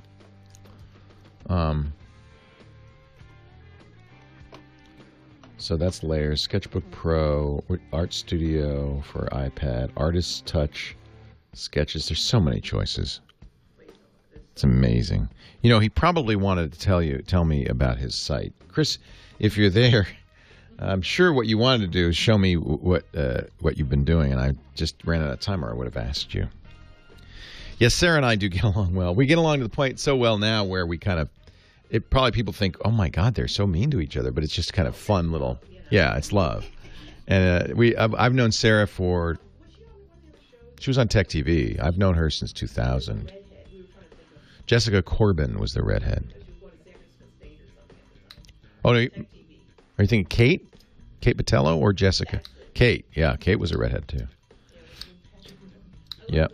Kate was my co-host before Patrick. And she only did that for a year in 1998, and she hated me so much she went to a different show. Oh, Sarah's going to do an AMA? Oh, that's awesome. I don't know what Sarah's natural hair color is. She's been through many colors. It's brunette. Come 19th nervous breakdown.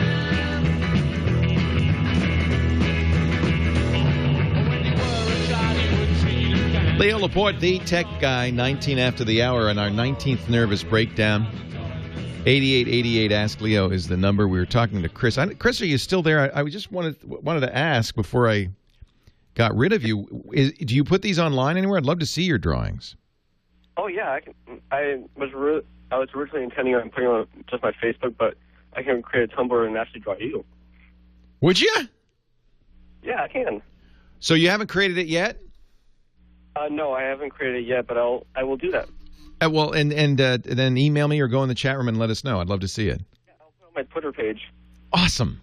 What's your Twitter handle? Oh man, I'm going to get so many followers now.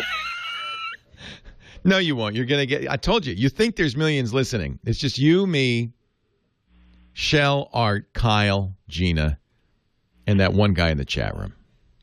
All right. So it's Chris, Sims 32, SIMS. All right. I'll follow you. Cool. And then you can tell me. Thank you, Chris. Yeah, you're welcome. I just think the iPad... the iPad is a little limited in one respect. It's not pressure sensitive. So... what artists want is, of course, the ability to draw right on the screen because it's like real, When artists, it took them a long time when computers first came out to get used to the idea that you'd move the mouse somewhere, on the desk and be drawing on the screen. And if you're an artist, you're used to drawing where you see the paint come out, right? So it took a little while, and I know people, great artists, like my friend Bert Monroy, who's an amazing Photoshop artist. He said, yeah, at first it was like weird. You're moving a bar of soap, and then the painting comes out over there. But now people like Bert, who have do this for a living and they have some money to spend on it, will go out. They'll go out and get a Wacom, make something called the Cintiq, which is actually a monitor that you draw on. Of course, Apple's changed the game with touch screens and iPad. But the nice thing about Cintiq and the Wacom tablets is they're pressure sensitive. They have something like 20 or 30, I think it's 22 levels of pressure. So the harder you push, just as in the real world, when you have a brush and you're painting, if you have a light stroke, you just have a little thin line. And if you smush the brush down, you'll get a big fat line. And they want, that kind of control on a touchpad. And the iPad does not do it. There are ways to kind of fake it. But we are seeing now touch-sensitive screens. The Galaxy Note, which I love. This is Samsung's big screen. I call it a phablet. It's a phone with a 5.2 or 5.3 inch screen. That comes with a stylus, and it's touch-sensitive. So you can press harder or press lighter. And they have a demonstration program. It's a Japanese brush painting. And the control you have is so fine and beautiful. It just feels very nice. By the way, Samsung, which is in a battle royale with Apple, this week they went to court over the patent dispute. Apple claims that Samsung stole everything from the iPhone. They say the way a Samsung phone looks is because of the iPhone. They're copying us, and we want it to stop. They've demanded, and in fact, in some cases, they've gotten courts to ban Samsung devices in the U.S. saying, well, they stole it. On the other hand, there are those, and I kind of include myself in this, that say, well, there's only a few ways you can do a touchscreen device, a phone. I mean, it's just kind of, it's obvious, I guess. One of the things Apple is up in arms about is swipe to unlock. The nice feature that you have on an iPhone, where you swipe your finger across it and unlocks it. Well, Android, Galaxy S3, Galaxy Nexus, many of the Samsung phones, really all the Android phones have something similar. When the screen is locked, you can see it, but you have to swipe your finger across it to unlock it. Apple says, no, they stole that. Yeah, I mean, so I understand it's Apple's right to do this and sue, and of course, if they feel that it's been stolen, they have probably not merely a right, but an obligation to their shareholders to defend themselves. But I think for us as end users, it's just a bad trend. I mean, every tech company stands on the shoulders of what's gone before. It's just how things are in the world. And I think I understand Apple's right to do this. And I don't want to deny them the right to do this, but I wish they wouldn't. I wish they'd just focus on making a better phone and say, hey, look, we're number one. Nah. We'll just make it better and better and better. Good luck. The problem is that, unfortunately, for Apple, Samsung's caught up. The horse race is not much of a race. In fact, last quarter, Apple sold 26 million iPhones last quarter. Samsung sold 50 million phones. And I have to think that that's why Apple's suing them. Anyway, we are pretty sure there'll be a new iPhone in September. We're starting to see dates. It's always rumors. Apple doesn't announce, but we're starting to see dates from a number of sites. Probably there will be an Apple event announcing a new iPhone sometime in the first week of September. Well, they're saying September 12th. So I guess that's the second week.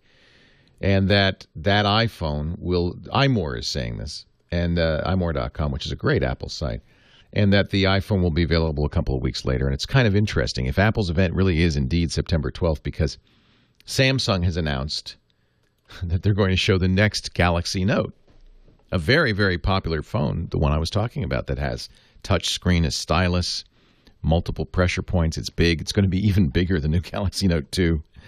And they're going to announce it when? Well, a couple of weeks before Apple's event. This is a competitive environment, and I understand that these companies are at each other's throats, and it's great for you and me because it gives us choice. It means that we can choose, and if you choose an iPhone, fine, that's great. But even if you love your iPhone, you love it more than life itself, you've got to support these other companies because they're keeping Apple honest. They're innovating. You think Apple's not copying them? Heck yes. Of course they are. That's how it works. The notification system that Apple just put into Mountain Lion and has just been added to iOS comes straight from Android. It was absolutely copied from Android. Fine. That's how it works. And it's good for us. Even if you still just say, I just want an iPhone. That's all I want. That's fine. iPhone's getting better too. And it keeps the prices down. It keeps these teams on their toes. It's never good in any business when you get big, fat, happy, and complacent. Competition's good for us as users. So the Galaxy Note 2, August 29th, they say it's going to be even bigger, 5.5 inches, faster processor. They're saying a very good camera, better than the first generation, which was already excellent. And they claim, Samsung saying it will be unbreakable. That I'll buy. How many phones? I'll buy unbreakable? You know, yeah, and waterproof. I've already broken one iPhone by dunking it in a glass of water. I have yet to have a drop test. I don't dare. I know these things are made of glass. I don't have to drop them to know they'll break. My kids do that for me. Actually, I shouldn't say kids. My daughter's been pretty good. She has not broken one yet. She's had one fly out the window, but don't ask. But my son, every one, the glass breaks. Everyone. It's made of glass. You have a phone, you make it out of glass, and you make it slippery. What's going to happen? So I'd love to see an unbreakable phone. Leo Laporte, the tech guy.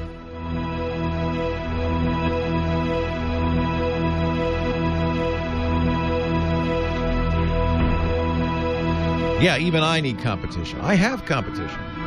There's another person doing this kind of show. There's several people. In fact, every market has somebody doing this show. But there's somebody doing it nationally. Her name is Kim Commando. Yes. And she has more stations than I do. But we're catching up. What, darling? I think I found the app I posted in the, I just wanted you to verify it. What's the name of it? It was Room Design. Probably. There's quite a few. Let me look at it. Looked at, I was searching up ones, and Room Design, it looked like the one that you used. The one I used wasn't perfect. Yeah, this looks very similar. Oh, this is better. No, this is better. This has 3D rendering and everything. It looks like they improved it, because at the very last screenshot, it looks like what you used. Yeah, it's very similar. Yeah, that part. Oh, that looks just like it. Yeah. Yeah, maybe it's the same one. They just improved it. Yeah. How much is it? $8. This is nice. But it looks really good. But see, then I read the reviews. I don't know what the one I don't think this is the one I use. I looked at a bunch of them, and I picked the one that had the best review. But go ahead and get it. Go ahead and get it. And give me a review. If you like it, we'll use your review on the iPad Today show. I wonder if this is the one. Layouts. Mine did not have any 3D rendering capability. It was just a top-down, basic.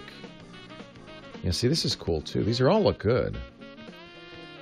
The question is, do you want the 3D fly-through or not? This one looks pretty good. This one looks really good. It's only $4.99. It's called Interior Plant. Let's see what the reviews on this are. Yeah, there are no reviews. That's weird. It just came out, I guess.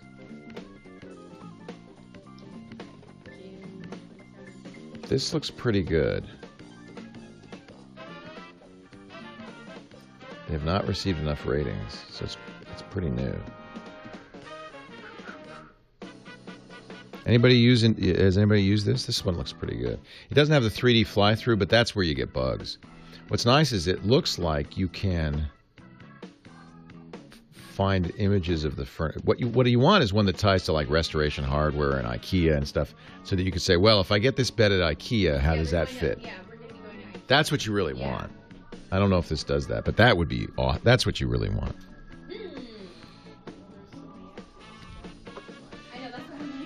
Kim Commando says branded cocoa powder? She sells everything else. Let's see. Is there brand? First of all, figure out what the hell's going on here. Oh, there's Kim. She popped in. Wow. She's got many of our same sponsors. You have to pay for everything. Oh, yeah. Oh, yeah. She's nothing. There's nothing free on this site. She's the digital goddess. So this was actually, I gave this as an example to our designers of what I didn't want. Yeah, most radio station websites are really cluttered, and it's hard not to be cluttered because you want to show everything, right? But this is really cluttered.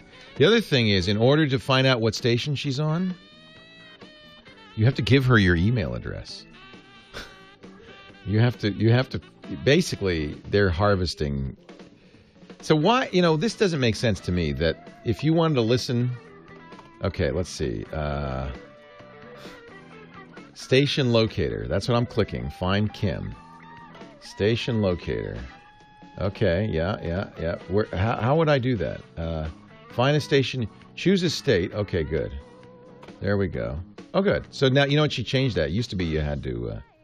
so in San Francisco... Oh, yeah, they still do. You have to enter your email address. Stupid. All right, Leo. DSL Extreme Billboard here. Thank you, ma'am. I said man, not ma'am. You might have thought I said thank you, ma'am. Back to the phones we go. Jim is in North Dakota. Leo Laporte. Hi, Jim. Hey, Leo. How you doing? Just love your show. Been watching you since the Screensavers and Tech TV. Thank you. Nice to have you aboard. And I say hi to your guests in your office there. I'm watching on the drop cam. Art and Shell, they're here. Yeah, visiting. We have, and I should tell you this. We have an open studio policy. It only costs $48.53. No, it's free. If you're in the Northern California area, the Tech Guy Labs studios are in Petaluma, and you're welcome to visit. Bring a bottle. Come on by. Just bring a bottle with. Bring a bottle. People do that, but it's not a requirement. Well, I'm a ham, too. Well, you got to come up because we have a great ham radio station here. Oh, I seen it get built. All ICOM gear except for that great Collins 1962 AM radio transmitter, which the amazing Mike Durow has reconfigured for transmitting on the 75-meter band. It's just and reconditioned it. It's a work of art. It's like a classic car, only it's an AM radio transmitter. It's so cool. So do come by anytime. What's your call sign, Jim?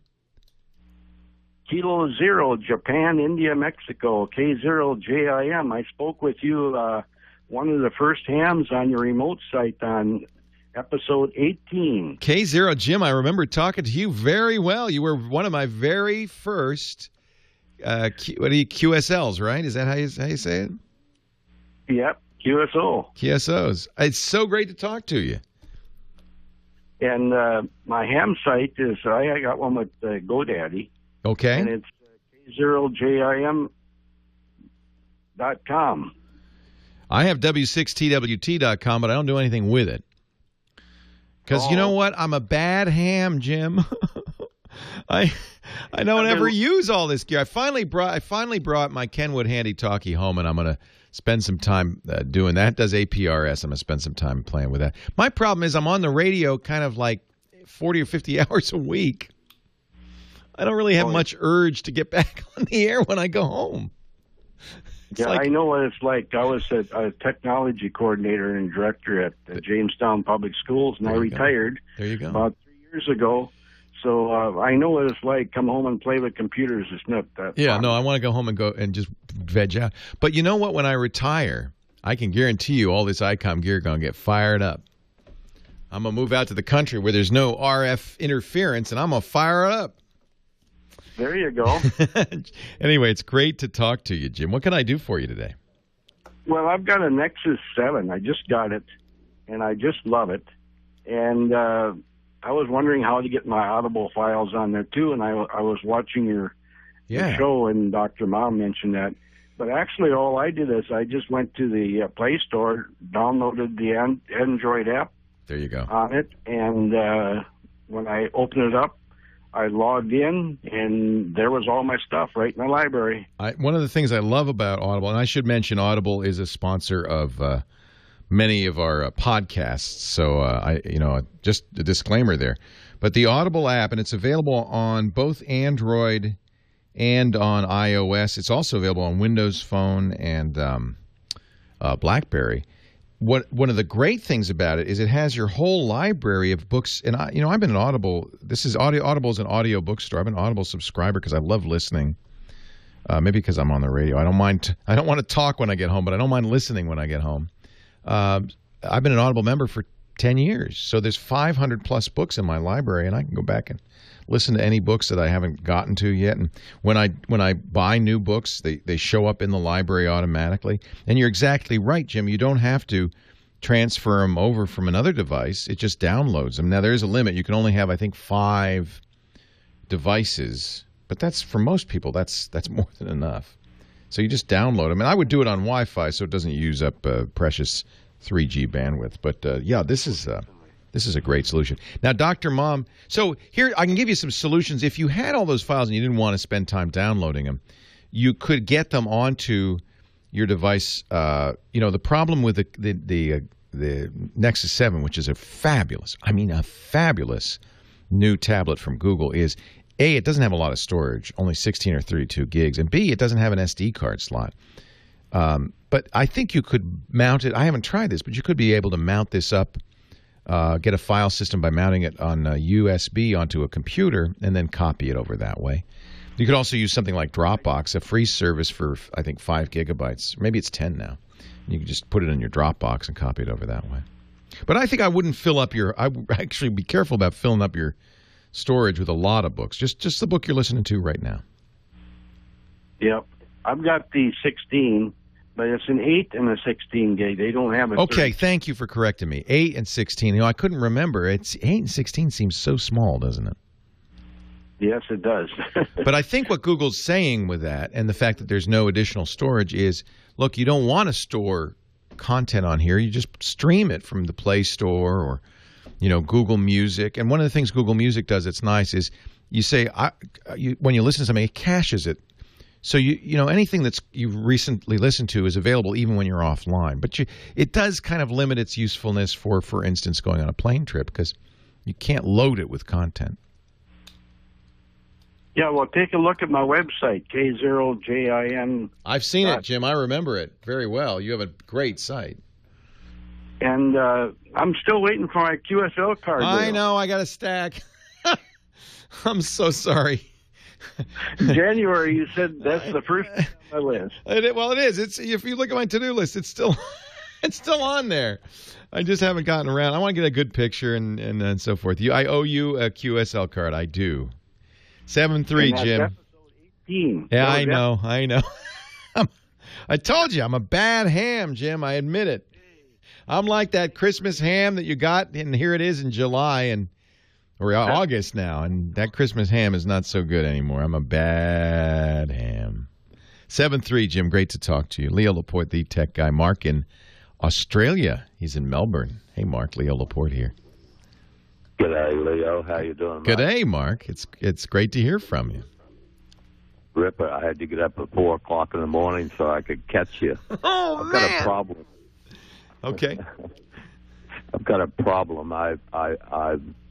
It's in the App Store, and what I did was I bought Mountain Lion using my Mac Pro.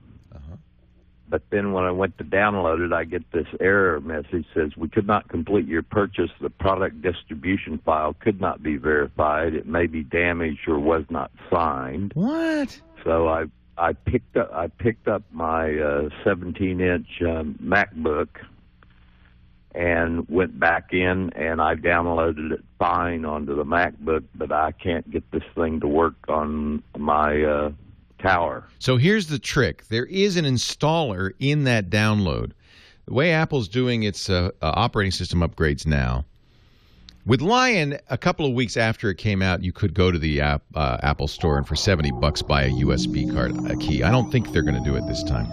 So stay tuned, Mark, and in a second, after this break, I will explain the trick to getting an installer on a Lion, Mountain Lion.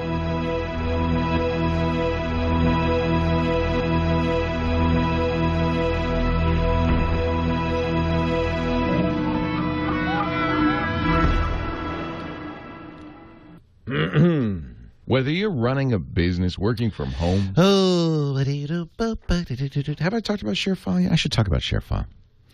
Big fan, bigger all the time. ShareFile, have you heard of that? So I'm not going to say the other company's name. And in fact, there are really many other companies that the idea is you could use them. So what people, okay, in business nowadays, there's a lot of times when you want to share a file. You want to send we send contracts out, for instance, as PDFs or drawings. When we got the drawings for the studio, it was a huge file. It was like several gigabytes. There's lots of pictures. There's all sorts of things. Now, you've heard me say before, don't send attachments, and I still stand by that. But more than one reason. The original reason was because email attachments were a great way of spreading viruses. But there's more than that, really. It's not a secure way to share files. So if you're like Dr. Mom, if you're sharing, confidential records, you can't use email. It's not HIPAA compliant. So there's a confidentiality issue. If they're big files, if it's 4 gigabytes, as our studio designs were, you can't send that via email. It'll bounce. So I was using some some kind of consumer grade stuff for a long time, and then I found ShareFile, and this is a really great way to do it. Very business focused. First of all, your ShareFile page is branded, so you can see this is my ShareFile page. So it's got the TWiT logo and everything. Let's say I want to share a file with you. You can do it in email. In fact, they have an Outlook plugin that makes it very easy. But let's say I want to share you can see I use this all the time. Share this commercial with you. So I'll click the send button. And now I'll zoom in here so you can see. So I've got 2 choices. I can send an email using ShareFile, and I can do the to address and the subject, the message, just like a regular email. This is what I usually do. Give me a link. Now, here's some nice features. Email me when the item's been downloaded. I always have that checked. You can require recipients to enter name and email before downloading if you want to track who's getting it. I don't usually care about that, but you could. You also have all these access features. You can have the download expire after a period of time. I usually say never. That's kind of my default. You could say how many times they can download it. There are all sorts of reasons you might want to control that. Sometimes government regulation requires that.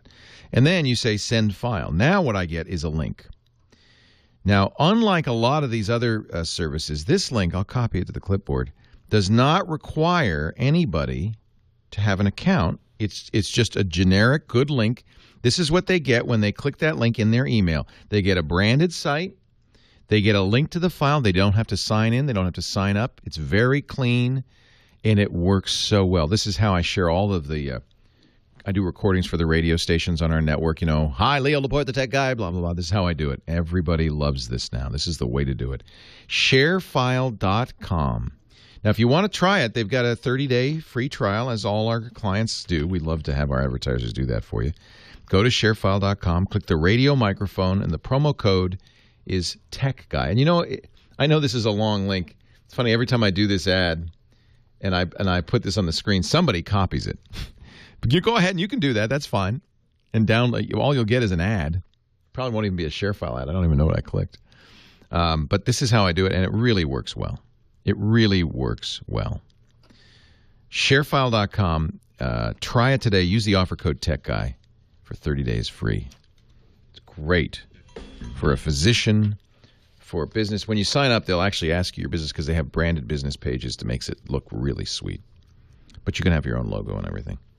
Cost varies, Sophia. If you go to sharefile.com, you'll see all the different pricing. It really varies on how much you want to use it. They have for some big companies, they'll get a bigger plan than others. It's from Citrix, by the way. I don't know if I mentioned that. But they have a very clear pricing page. You can see the thing. And it's for a business. I don't think an individual will probably do this, but for a business, it's fantastic. Sharefile.com. Sorry, Leo. Carbonite Live Read here. Got it. Thank you. I play within my head, touch my own skin, and hope that I'll still be there. I don't know if all of these recording stars realize that everything they do is so high-tech nowadays. 8888 Ask Leo, that's the phone number. We were talking to Mark in Melbourne. I love it that we get callers from all over the world. I just love that. Thanks to the internet, you can hear this show anywhere. So Mark had a problem that is not uncommon, I think, with Mountain Lion. First of all, you've got to make sure you're compatible with this upgrade, and not all Macs are. In fact, this is a fairly restrictive upgrade. You have to have a Mac in the last few years. But if you've verified that your Mac should work with it, what I would suggest is download, and it's this is a tricksy thing to do, but go to the App Store and, once you've purchased Mountain Lion, which you have, and it should be, as long as you're on the same account, you shouldn't have to pay again, download it. Now, it's a large download, and you'll have to enter in your Apple ID and all that stuff. It's a large download. Let me just do mine here. It's, I think almost 4.5 or 5 gigabytes. But once you've got it, now it'll immediately after the download, it'll go to install and stop. You don't have to press cancel, but don't install it, because unfortunately, I think it's a bad feature, but I understand why they do it, to save you space. After the install of Mountain Lion is complete on that machine, it erases the installer. It's gone. So at that point, you can still do this, but it's a little more tricky. The install of Mountain Lion does create a partition, a rescue partition. So you do have an installer on there, but it's a little tricky to get it off of that. Best way to do it. Download, it's 4.32 gigabytes. Thank you, Rick. Best thing to do is download it. You'll get a file called Installed Mountain Lion. Pause. You don't even have to cancel. Just pause. And now, control-click or right-click on that Install Mountain Lion file and examine the package contents. That file is actually not a file. It's a folder with a lot of stuff in it. In there, in that folder, you'll find, I think it's a resources folder. Pretty sure that's the name of the folder. And inside that folder, you'll find the file you want, which is install esd.dmg. Install esd.dmg. That is actually the Mountain Lion installer. Everything you need is in that one file. All the rest of it is support stuff that you don't need. So once you get installed DMG, you can put that on a USB key or CD. Well, actually, I guess not a CD. It'd have to be a DVD. You can put it on anything and install, and then carry it over to your Mac Pro and install by double-clicking that. Install esd.dmg. It will open a disk image and run the installer, and you can continue on. It is possible to make it bootable. There's some Apple scripts out there to make it bootable.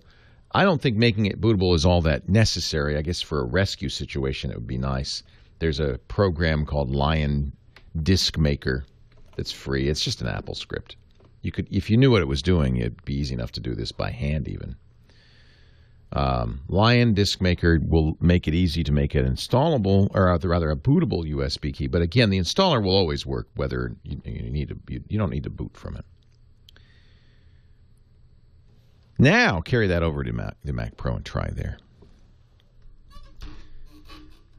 You could also copy the installer to the USB key.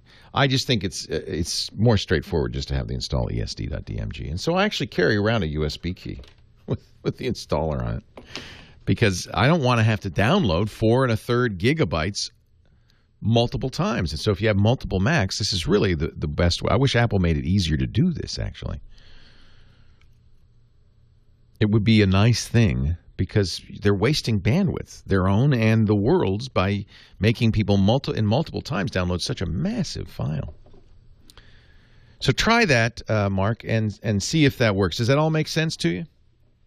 Yeah, that's fine, mate. I've got a background in tech and computers, so that'll do. I've got one other quick question. The one key, and I'm just going to reiterate this, is to do it before you run the installer on the laptop, because it'll erase the install file.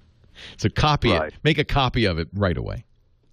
Yeah, I got that part. That's one other thing. I'm a videographer, and I do a lot of work, and I'm looking for a second camera. What ones do you use that are maybe in the $600 to $800 range?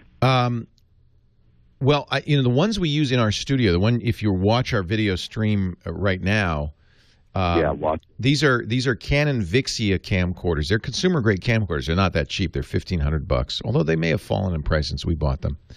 But they're good consumer-grade HD camcorders. We get great results. But like most digital camcorders now, these do best when there's lots of light.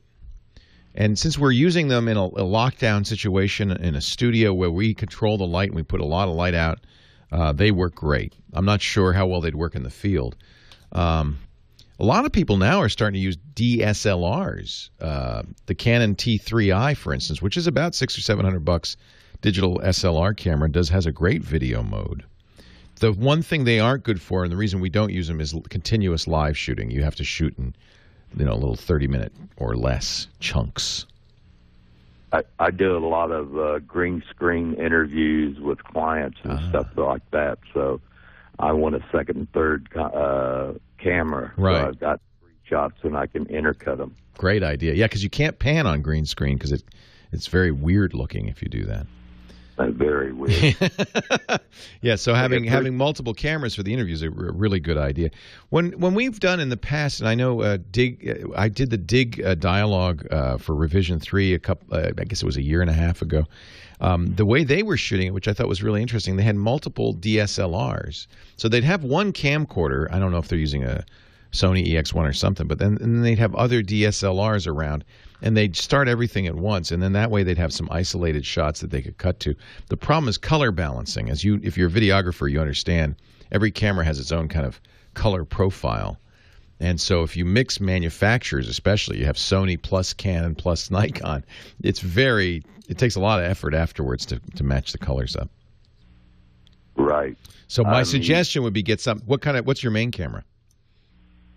Canon XL S and an HD Canon. Yeah, so I would stay with Canon. They'll be a lot easier to color match. Right. Yeah. These Vixias are great. You can get a lower end Vixia. I've been very happy with these. And by the way, they're on 24/7. They have HDMI out, direct out, and so what we do is we bought a Blackmagic HDMI converter, converts it into a format called Serial Digital Interface, or SDI.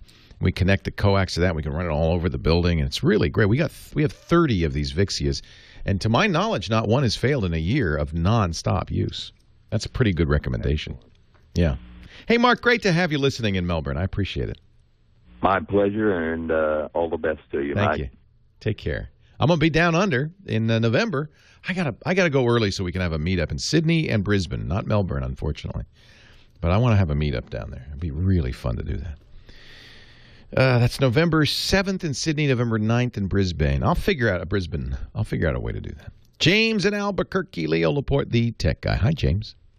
Hi, Leo. First of all, I'd like to thank you. I sent you an email a couple months ago, and you got back to me in less than a week with an answer. Oh, that's awesome. Well, I'm going to get back to you in about 10 minutes with an answer because we're going to take a break for your local news. Stay here. Leo Laporte, the tech guy.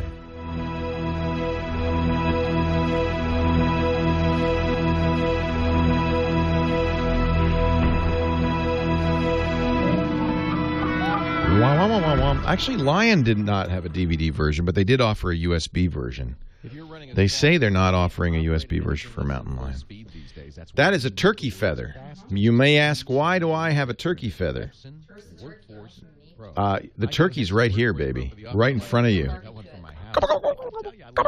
The thing's moving as fast. It's cheetah fast, but that's just half the story. You see, Epson also knows how to run a tight ship these days in business. So Yeah, you saw that with my mustache, my turkey mustache? With the ink is an up to 50%. But the ink isn't the only place you can Anybody basically wanders in. That's the rule here. You can also that's neat. That's neat. Up to 50%, right? That's a good deal for Mother Nature, too.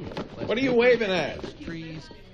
I gotta say, we are the champions, my friend. So put your small. I'm waving here. No, we're on the big camera. No, I know. I mean, they're just waving. They're waving because they're on the air. I don't know, but it's crazy. Come on, and it's stand fun. back here. Hang on.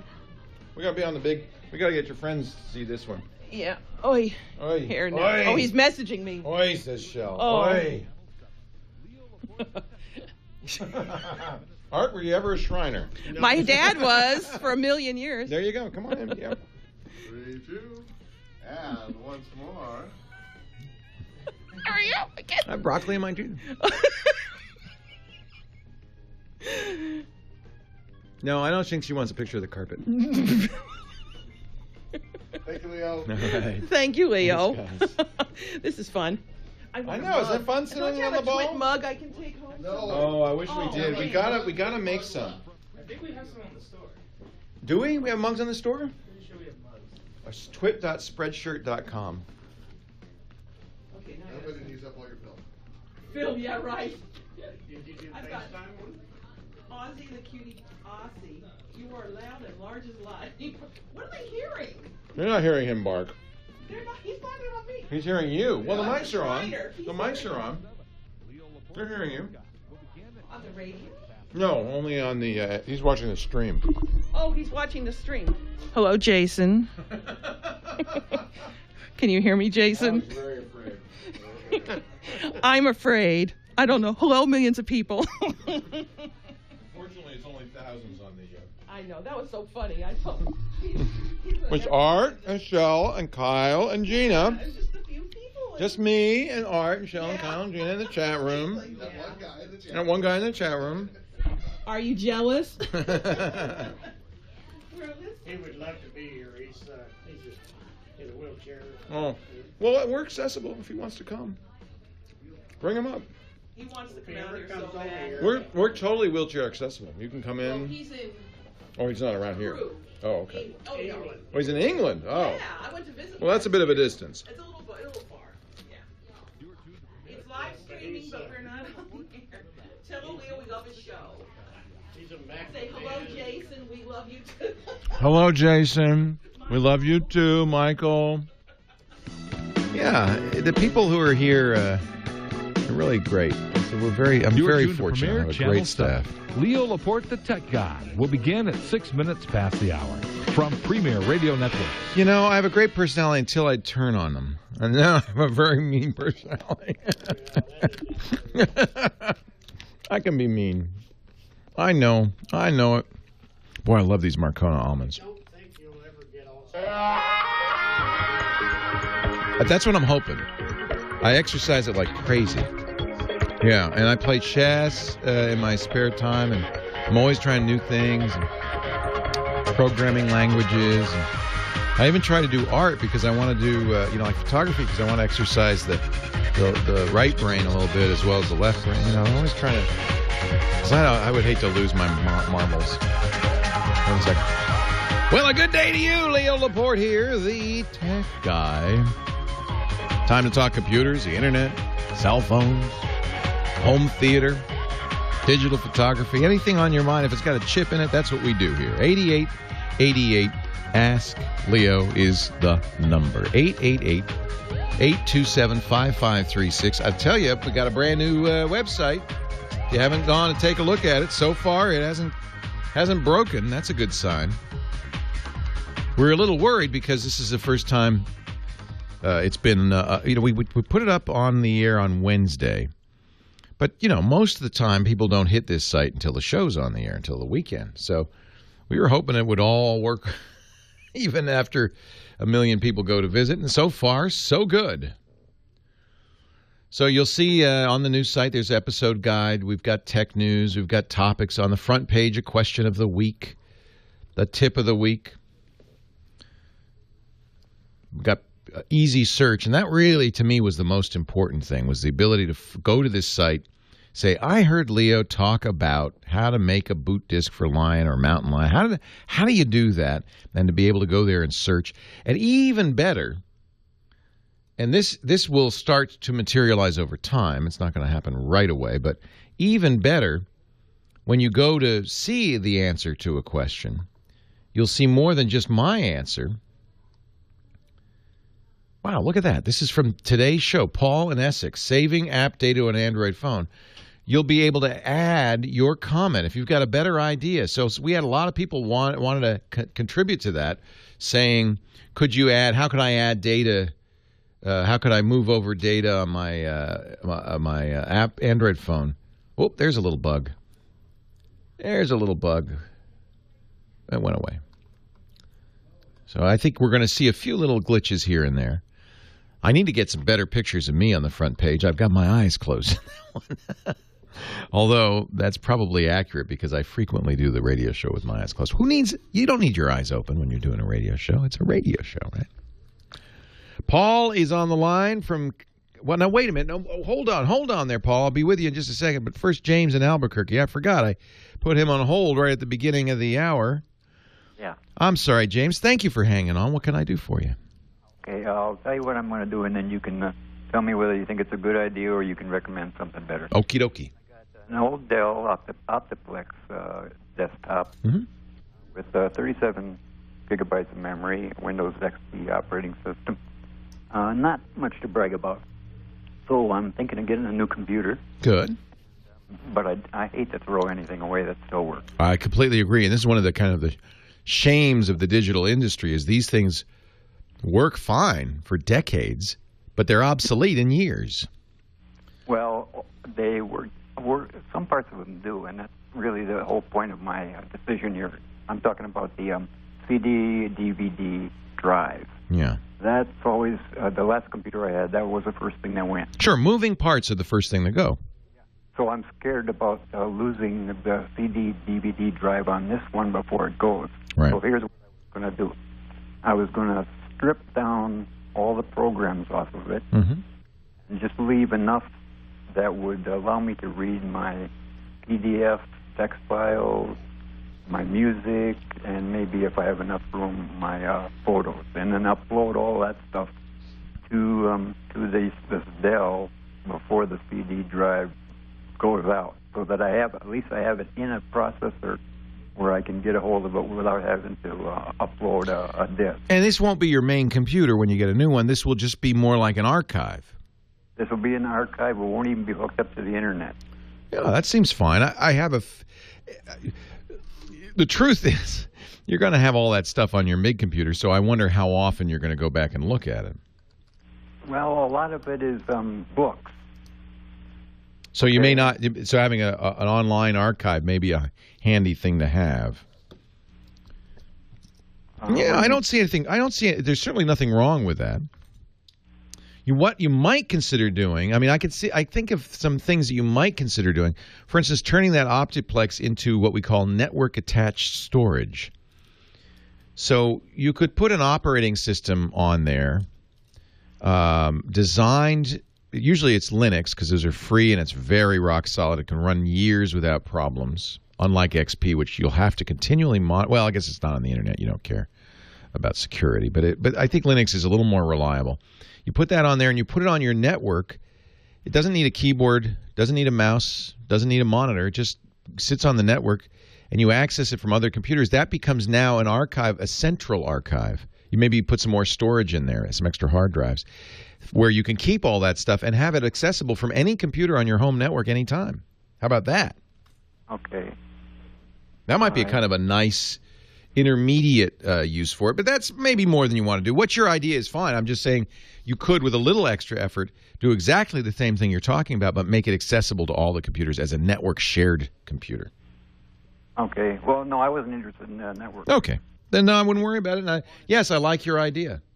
Okay. Now, the thing is, with 37 gigabytes, which is nothing, the only programs that really are big in my system are like 100 megabytes, which isn't too right. big. You don't have a huge amount of storage. You're not going to put movies on there. The old Adobe Reader is 115. Right. Java 6 update is 91. And the Microsoft frameworks, Net frameworks, service packs are like 100, 200. Can I remove any of them without... Java you don't need if you're trying to save space. Okay. You don't need Reader if you have another way to read PDFs. That's the only way you can read PDFs normally on XP. A free PDF. All right, if you're using a free reader, then that's fine. Take Adobe off. Yeah, I don't install any programs that you don't use. .NET you may or may not need. .NET is a programming framework that some programs, but not all, require. So that's hard to predict. It just depends what programs you've got on there. You know, the easiest thing to do would be remove it until some program complains. Programs that require .NET almost always say, hey, you need .NET. Shall I download it? And then you can say, all right, go ahead and get it. Okay. Now, I read that you were talking about Ubuntu.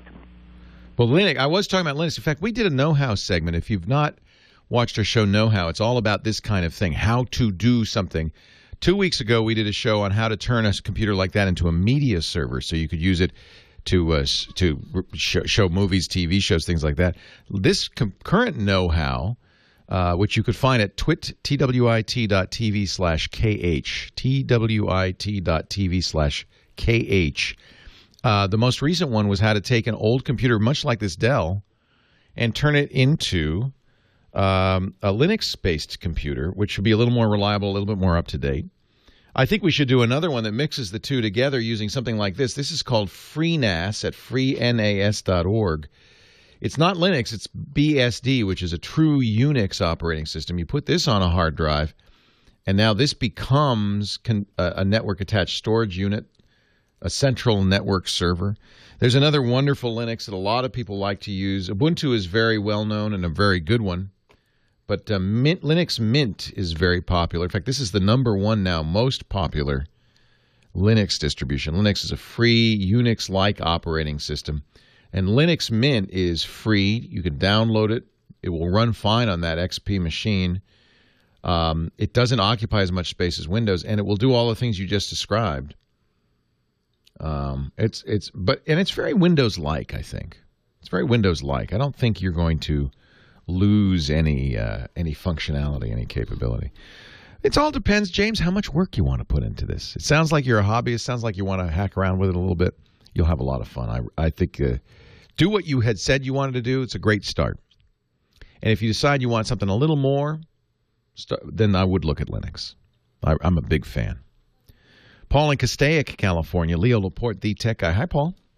Hey, Leo, long-time listener. Enjoy your programs. Listen to just about all of them, actually. Well, then you probably know I'm very long-winded, and I keep doing this. I have now run out of time in this segment, but don't go away. You're next. Leo Laporte, the tech guy. What's the secret to timing?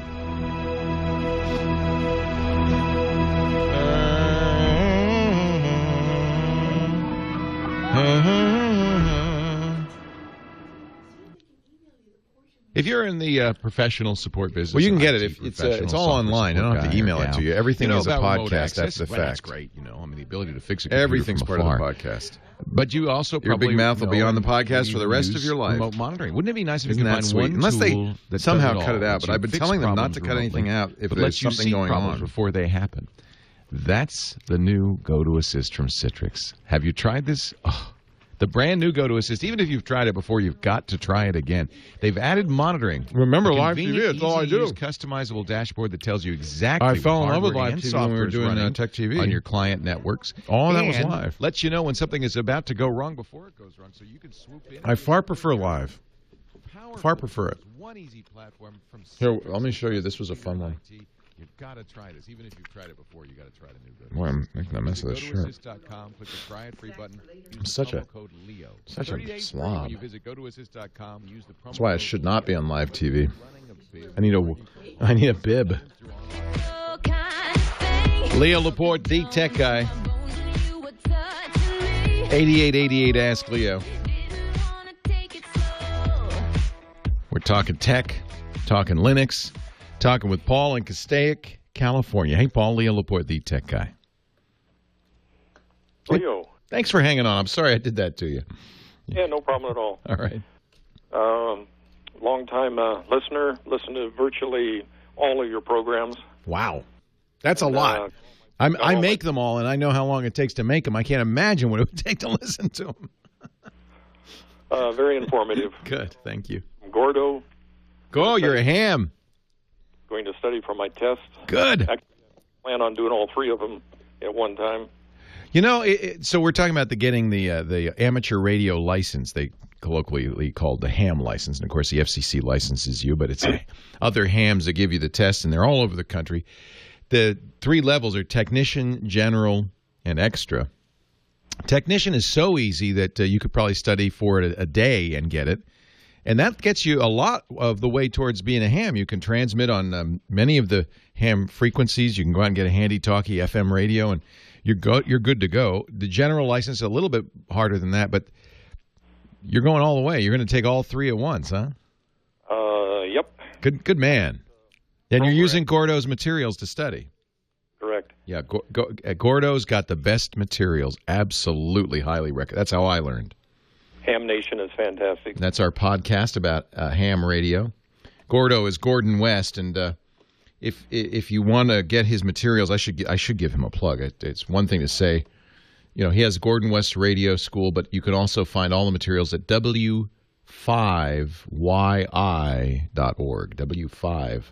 w5yi.org. There's a program I have. It's a VoIP program called Hamsphere. Huh. And it lets ham operators, licensed ham operators, and non-licensed use this VoIP to contact people all over that's the world. neat. Quite interesting. So that really got the bug going. And that helps with your, nerves. Conversing with people around the world and the nerves. You know, you wouldn't think it, but it's actually, even for me, and I've been on the radio more than 35 years, that when I first did that first ham connection, I was listening to you. I was terrified. You were? I was so scared. But there's a program on there for DXing, and that's been a lot of fun. I'm up to like 119 countries. Wow. And this is all without the license? Yeah, without the license. That's neat. Like 211 countries, so that's a lot of fun. It is. It's a great hobby. I highly recommend it. Back to the question. Yes, sir. I have a 24-inch iMac. I have an Apple TV and an iMac that I run my Wi-Fi through my iMac through DSL Extreme is my router that they send. I'm looking to get a 13-inch Air or a 15 MacBook Pro. Okay. Just haven't made up my mind yet. So, question is, I noticed when I downloaded Mountain Lion and set it up and did all of that, when it was uploading to Carbonite, another... I owe you a thanks. Obviously, that's great. But I noticed I was having some streaming glitches on that when it was uploading to Carbonite. So the question is, well, I probably have to get another router. It just can't. I don't think the iMac. So you're saying? So let me understand what's happening here. So you've got DSL Extreme. Do you have a Wi-Fi router? No, I just use the Wi-Fi off of my iMac. So you're creating what they call an ad hoc Wi-Fi network. So the iMac is connected to the DSL Extreme modem via Ethernet, and then you're using connection sharing, in effect, to let the other computers get online. Correct. The Apple TV works really good. But I don't know of a lot of overhead doing that. I noticed when it was doing when my iMac is doing some other work. Oh, it slows down? Doing the upload to Carbonite, I noticed some streaming problems. Well, now that's related more to, and Carbonite is very smart. It will be as nice as it can be, but because it's probably not seeing everything that's going on because of the way you're doing it. And also, the DSL Extreme connection you have probably isn't super fast upstream, I'm thinking. DSL. Well, I upgraded that to the next one up. You did, yeah, because the base model, the 1495, is not very fast. It'd be fine for one thing at a time, but to do Carbonite and watch TV is a lot. Correct, and I noticed some streaming problems with that, so I upgraded to the next one. But what's your recommendations on I think I'm going to have to go to like the. I would get an Airport Extreme. It's expensive. It's almost $200. Yeah, $179. But they really are the best routers out there. They really are. I've tried them all. Okay, well, that was my question. What would you recommend? And well, since you're all Mac, it's kind of it is more expensive. I have a variety of routers I could choose from. Linksys sent me one of their routers to try. I haven't even opened the box. It's funny when the cable guy came to install the cable modem, he saw I had two shrink wrapped in the boxes routers. I had an Airport Extreme and a Linksys I think it was 4500. And he said, "You're not going to use that Linksys, are you?" And I said, "What do you mean?" He said, "Oh, the Airport's so much better." And I said, "Well, yeah, that was what I was planning on using." My experience, especially in situations where, for instance, crowded bandwidth, it's challenging. The Airport Extreme does really, really well. You kind of get what you pay for. It's also secure, and that's a big issue right now because a lot of consumer routers have this new feature called WPS that's supposed to make it easy to set up. Linksys in particular has configured this so badly you can't disable it. And so a great number of Linksys routers are inherently insecure and cannot be fixed to be made not insecure, which is a terrible thing. So I just can't recommend them. I would, okay. Yeah, I would get it. I know it's more expensive, but you're going to get better results. You still may not have enough bandwidth to back up. You know, the problem is if you're trying to do more than one thing on a slower connection, it's going to be hard to watch TV. That's demanding. You can saturate the connection, even though Carbonite's going one way and Netflix is going another way. You can saturate the connection. Well, I could see that when it was uploading Mountain Lion. Right. That's a lot of upload, but if you put some other little program on and it just does packet edit, a slow packet upload. What's happening is, in order for downloads to be I don't want to get too complicated, but in order for downloads to work, every time you download a packet, the receiver has to acknowledge it with an upload. And if your upload stream is saturated, now Carbonite's is supposed to not do that. It's supposed to be very cautious and not saturate your connection for this reason. But if you have other things going on, or if Carbonite can't see because of the ad hoc Wi-Fi, maybe that's confusing it, then if it saturates the upstream, your downloads start failing because the ACK packet isn't being uploaded. I know that's a little complicated, but that's what's going on. I think you would be better off. I know it's expensive, but I think that Airport Extreme is the best router on the market, at least consumer router. I think it's really good. Thanks for the call. Leo Laporte, the tech guy. The Black Keys live last night on YouTube. Wow. They're doing it all weekend, streaming live from Lollapalooza.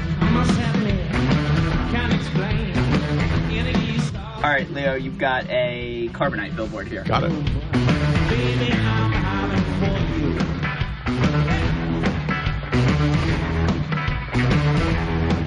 We're at Lollapalooza with the Black Keys. What a world we live in. You could watch this performance live on YouTube last night. And I guess there's more coming up all week. The Lollapalooza Festival on YouTube. Barbara, Little Rock, Arkansas. Leo Laporte, the tech guy. Hi, Barbara. Hi, Leo. Welcome. Thank you. I was calling for your suggestion for a better camera for concerts. That's challenging. We attend a lot of concerts, and the camera that we use now there's a lot of noise interference, sound interference. Right. Oh, you want to tape video? Yeah. So you're not just, do you want stills and video? Yeah. Okay. This is challenging because although it may appear it's very bright, in fact, concerts are kind of not, they're contrasty. There's some very bright spots and there's some dark spots even on the stage, and it's difficult for a camera to capture it. As you probably noticed, you probably see a lot of grain. If you attempt to use a flash at a concert, all you're going to do is get a nice bright picture of the guy's head in front of you. So flash is out. You can't use flash at a concert. And you're probably somewhat far away. Even if you have front row seats, you're still 30 or 40 feet away from the stage. And if you don't have front row seats, you could be even farther away. Right. Are these big concerts, or are they little jazz concerts? What kind of concerts? They're a little bit of both, like in clubs and in, big. Right. If it's a club and you can set up a tripod, it's easier. Okay. Because what you're going to want is a camera that has a telephoto lens, so you can zoom in from a distance. But the problem with telephoto, it's very hard to hold still, so it's not a jiggly shot. And you've already probably seen the video that you take is often very jiggly, especially if people are jostling you. Yeah. So if you're lucky and you can set up a tripod, which is probably very seldom the case, that's the way to go. And a nice, even a point and shoot has enough zoom to do it. The problem with point and shoot cameras, compact cameras, is they aren't good in low light situations. Right. And that's tied to the size of the chip. Instead of film in these digital cameras, we have a little computer chip that is light sensitive and takes the light coming in through the lens and turns it into ones and zeros, into bits. That's the digitizer. So that digitizing chip, the bigger it is, if you think about it, the more light it can take in, and so the better it can work in a low-light situation. That's why when people are doing concert photography or concert videography, often they'll use what's called a digital SLR or DSLR camera. That means a camera with interchangeable lenses and a nice big chip. Okay. So, and the nice thing about the interchangeable lenses is you can get a nice zoom. You can get a fast zoom. So I would, do you have a budget? A little bit, yeah. Like what is it? Well, we don't want to get something that's going to, put us into hawk. I don't blame you. Well, and I'll add that one more feature. Audio is probably important, right?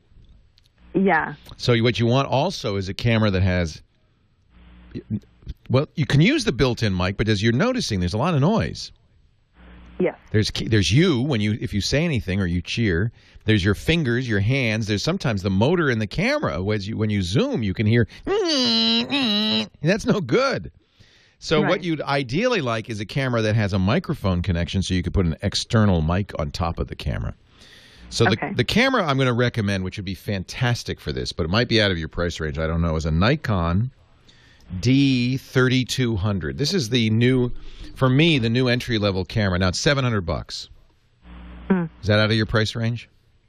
A little bit, but that couldn't be arranged.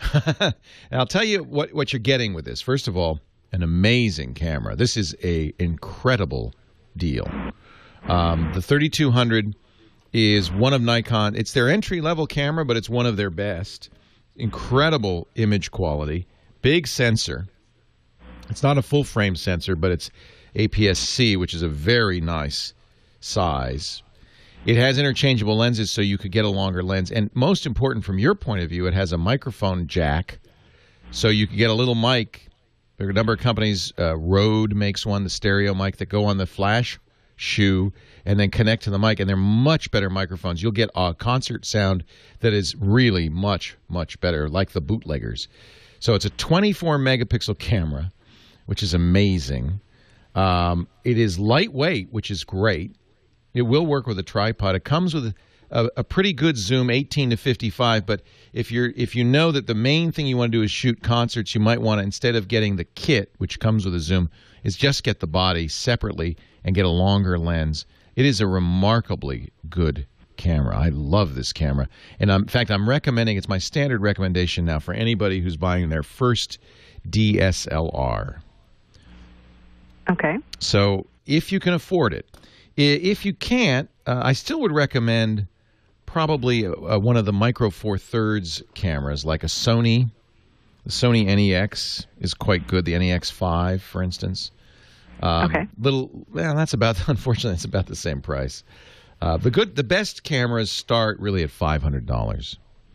But I think this is a really good choice. If you can swing it for concert photography, you will get high-def video that's stunning, really stunning, and the sound quality will be amazing. Okay. All right. All right. Well, thank you very, very Barbara. much. Did you go to Lollapalooza? No. Okay. That's not my kind of Not music. your kind of. What kind of music do you like? We like the alternative music. Uh-huh. All right. And we're going to be going to a show in October, and we want, better. Awesome. And they don't sound mind. and- They don't mind if you shoot it.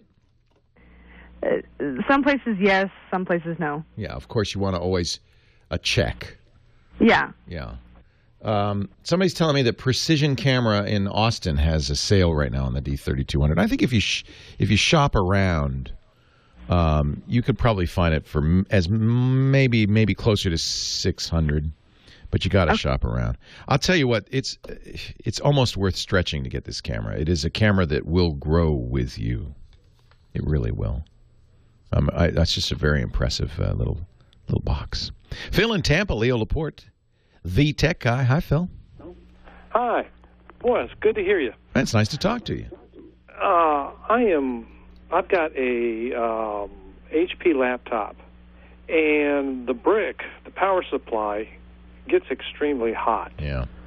The bottom gets hot also, but for fun, I took it, stood it up on its side, and ran it for about 3 or 4 hours. So that it gets some air under it, yeah.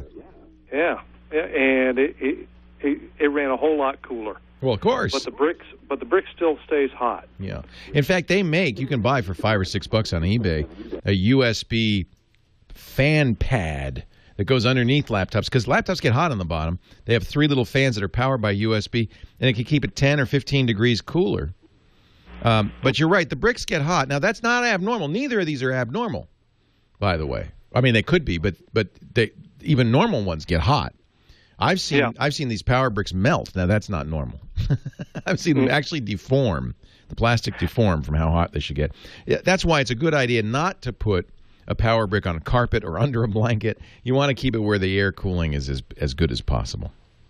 Okay. Yeah. Okay. So, really, the voltage on it was a volt over what it was supposed to be. That's not the issue there. I would. These things aren't, the tolerances on these things aren't that good. Just keep it cool. If it's just the way it is now. These new computers are hot.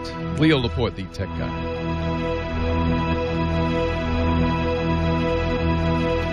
Don't put it on leather furniture. It'll get hot on your bottom. Whoa. Whether you're running a business. Yeah. I have a USB 3 thumb drive that has metal fins on it, and it's still really hot to the touch. It's just they're it's electrical and they're working.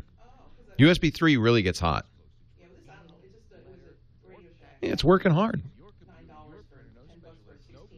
This is the problem is, it can be abnormal. I mean, it might be that it is abnormal. That's what this guy was saying. Warm's fine. If it's so hot that it burns you, that's not good. So warm is not unusual. That's the problem is that it's kind of that it's not clear whether it's too hot or it's within tolerances, and it's hard to describe.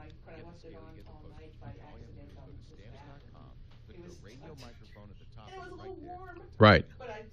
I've left an iPhone in the car, and you get a warning that says I've turned off because it's too hot.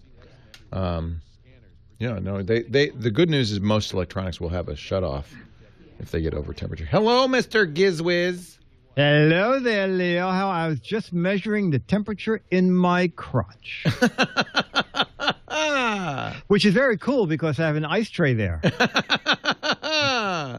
Oh, hi-oh. Hey. The Gizwiz is in the house. So, are you going to stick around? Yes. Oh, good. Yes, good, I'm man. doing Gizwiz Fizz.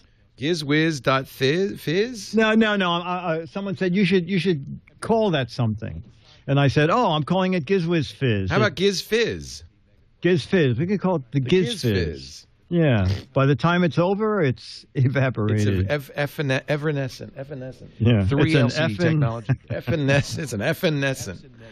Oh, my goodness. You and your evanescent. I got an FNA. So I'm going to run out of here after the show because I'm going to Lisa wants to go to the Mineral and Gem show today. I know. That's trouble in the making. Is it gems behind glass, or is it gems one can buy? Gems one can buy, and she did say bring your credit card. I don't know what that means. Actually, I do know what that means. That's the problem. Yeah, I'll do it. Alex said he's always around. Thank you. Yeah, he sticks around for some reason. I don't understand why. Yeah.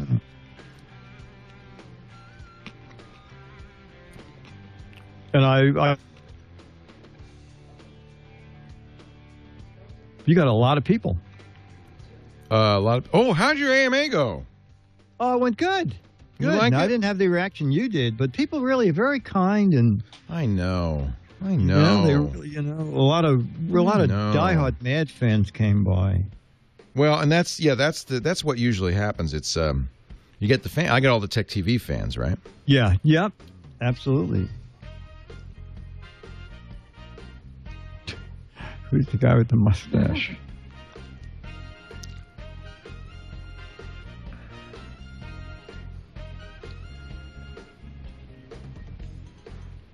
Who is the guy with the mustache? Myra. Myra Joyce. Myra's here again. Yeah, Myra, Myra's I pretty feel much bad. with you now, I think yeah. Myra was disenfranchised by our move. I was very Oh. My rollerblades still haven't come yet, but oh no. Well, we got a couple of days. I'm hoping they'll come Monday. Okay. We priced a sumo suit to protect me, and they're like $500. Oh, you're not so worth I'm that. just gonna strap a mattress to the front and back. That's good. Yeah. That's plenty. Hold on.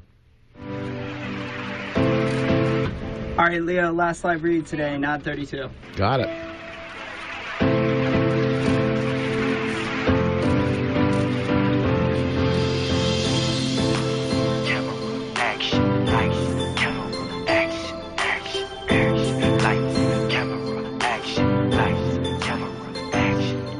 Lights, camera, Gizwiz.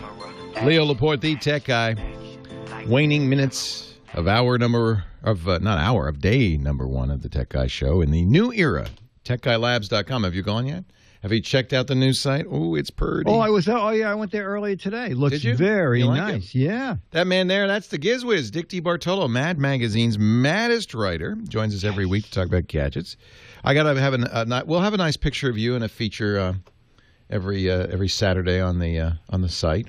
Oh, great! Showing your gadget of the week and all that stuff. Perfect. Yeah, just launched it today.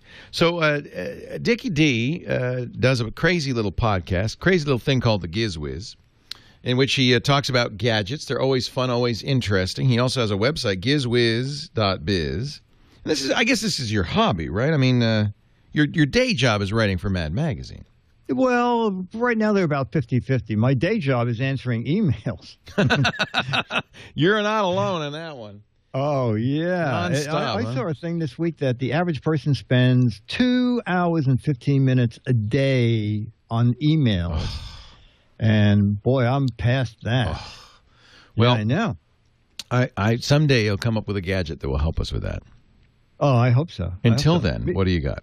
Until then, I have a neat little guy. I don't know if you know about the Energy Magic Trio cable. So this is a little sync and charge cable, USB on one end. On the other end, yes, it looks like there is an iPod adapter.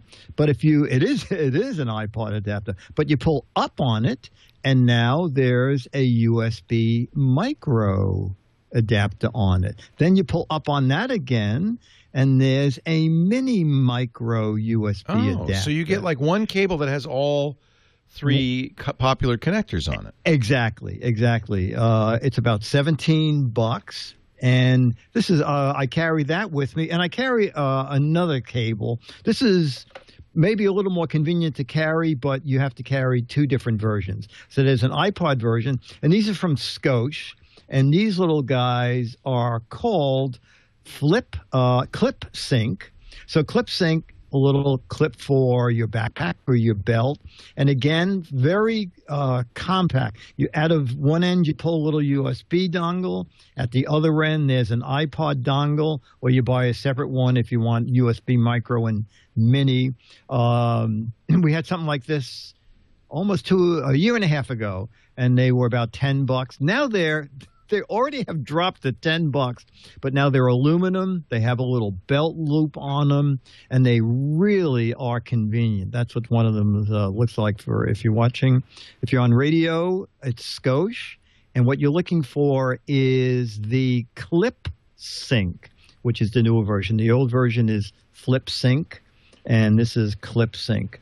So it's two very easy, compact charge and sync cables, relatively inexpensive. One about $17, and one, if you shop around on Amazon, down around $10 or $11. You know, you know about Kickstarter, right? Oh yeah. Yeah. Kickstarter is a place where people come with an idea. And they ask for money, and you say, well, I'll pledge money. If you raise enough money, maybe you'll make that thing. Although you take your chances. I thought I had pledged money. I'm looking, and I guess I didn't. I must have missed the button. Was this a Kickstarter project? No, but there was something very similar, and it was very cool. Okay. It was like this thing. It had a big battery in it, and it would stand on a table, and then it had connectors coming off of it. And it did this. That was where it was similar, where it would have a single connector that had all three, the 30-pin Apple, the mini USB, and the micro USB, because those are the three. Now, I thought that was a great idea, but there was one problem, which is it's not coming out till October. And all of this is, I think, about to change. Yes, that's going to be a mini disaster. I think it's going to be a mini disaster. So if you hadn't heard, and this is all rumor, Apple hasn't said a word, but according to and I think it's a strong rumor, Apple's going to change the connector on the iPhone. It won't be that 30-pin connector anymore. And it won't be a mini USB or a micro USB. It'll be something completely new. That is really going to make some people. They did one little change early on. Remember Blue Mics? Yeah. Yeah, right. Blue Mic came out with this. Yeah, Blue Mic. They came out with this great thing for iPods, and the guy sent me one, and I said, I can't get this to work. And he said, yeah, no one can. We just found out that they flipped two of the pins. And they don't tell people. And they don't tell. He said it would have been nice if we knew while we were making this. Yeah. Well, so I was looking at this thing, and I thought, well, this is a great Kickstarter project. And then I realized, wait a minute. I don't want to give them any money because it's not going to come out till October, and it may not work with the new iPhone. No, absolutely not. So we just have to wait, I guess. Well, you have enough clout. No, you know what? Apple used to tell the they don't tell me nothing. America. No, they don't tell anybody anything. Anyway, when I was on Good Morning America, they lie to me. They actually actively lie to me. They say, really? "Oh yeah, Leo, we're going to do the 30-pin XYZ connector." Wink, wink, nudge, nudge. Yeah. No, well, they don't lie. I mean, I signed a non-disclosure agreement, but I just. How is that nun now? Is she okay? Yeah, she's good. It's actually a 90-pin connector, but that's all I'm saying. I'll say it's 90 pins, and it does a lot. A lot. Gizwiz.biz, that's Dickie D's site. He does a lot. In fact, you could catch up on his World News Now reports on ABC, his appearances on this show, his podcast, and, of course, the wonderful What the Heck Is It game, a chance to win an autographed copy of Mad Magazine. If you could look at a close-up picture of some doodad and figure out what the heck it is. Well, now you gave it away. It's a doodad. I'm sorry. I should never have said that. Now, we need a little more specific than that to win. It's a doodad. 24 copies of Mad Magazine, autographed by Mr. DiBartolo for the wrong answer. That gives you some idea of where he's going with this. Yep. Thanks, Dickie D. Thank you, sir. Bye. Stick around. He's going to do a little bit after the show. He's going to do a... I don't know. What are you calling it? The Fizz? The Gizwiz Fizz? Yeah, Gizwiz or Gizwiz Fizz. Yeah, we talked to the chat room for an hour. It's fun. He just does his little show. Yeah. Yeah. Well, thank you for doing that. Stick around, Dick. I'll be here. All right. Matt, Speedway, Indiana. Leo Laporte, the tech guy. Hi, Matt. Hey, Leo. How's it going? It's well. How are you? I'm fine. Can you hear me okay? Yes, sir. I'm talking on my just resurrected iPhone 3GS that came from Davy Jones's locker. You mean it was underwater? It was on the bottom of the pool, accidentally dropped by and my you wife. Were able to resurrect it. That's remarkable. What did you do to save it? In a bowl of rice for 8 days. Yeah, the rice draws the water off. Right.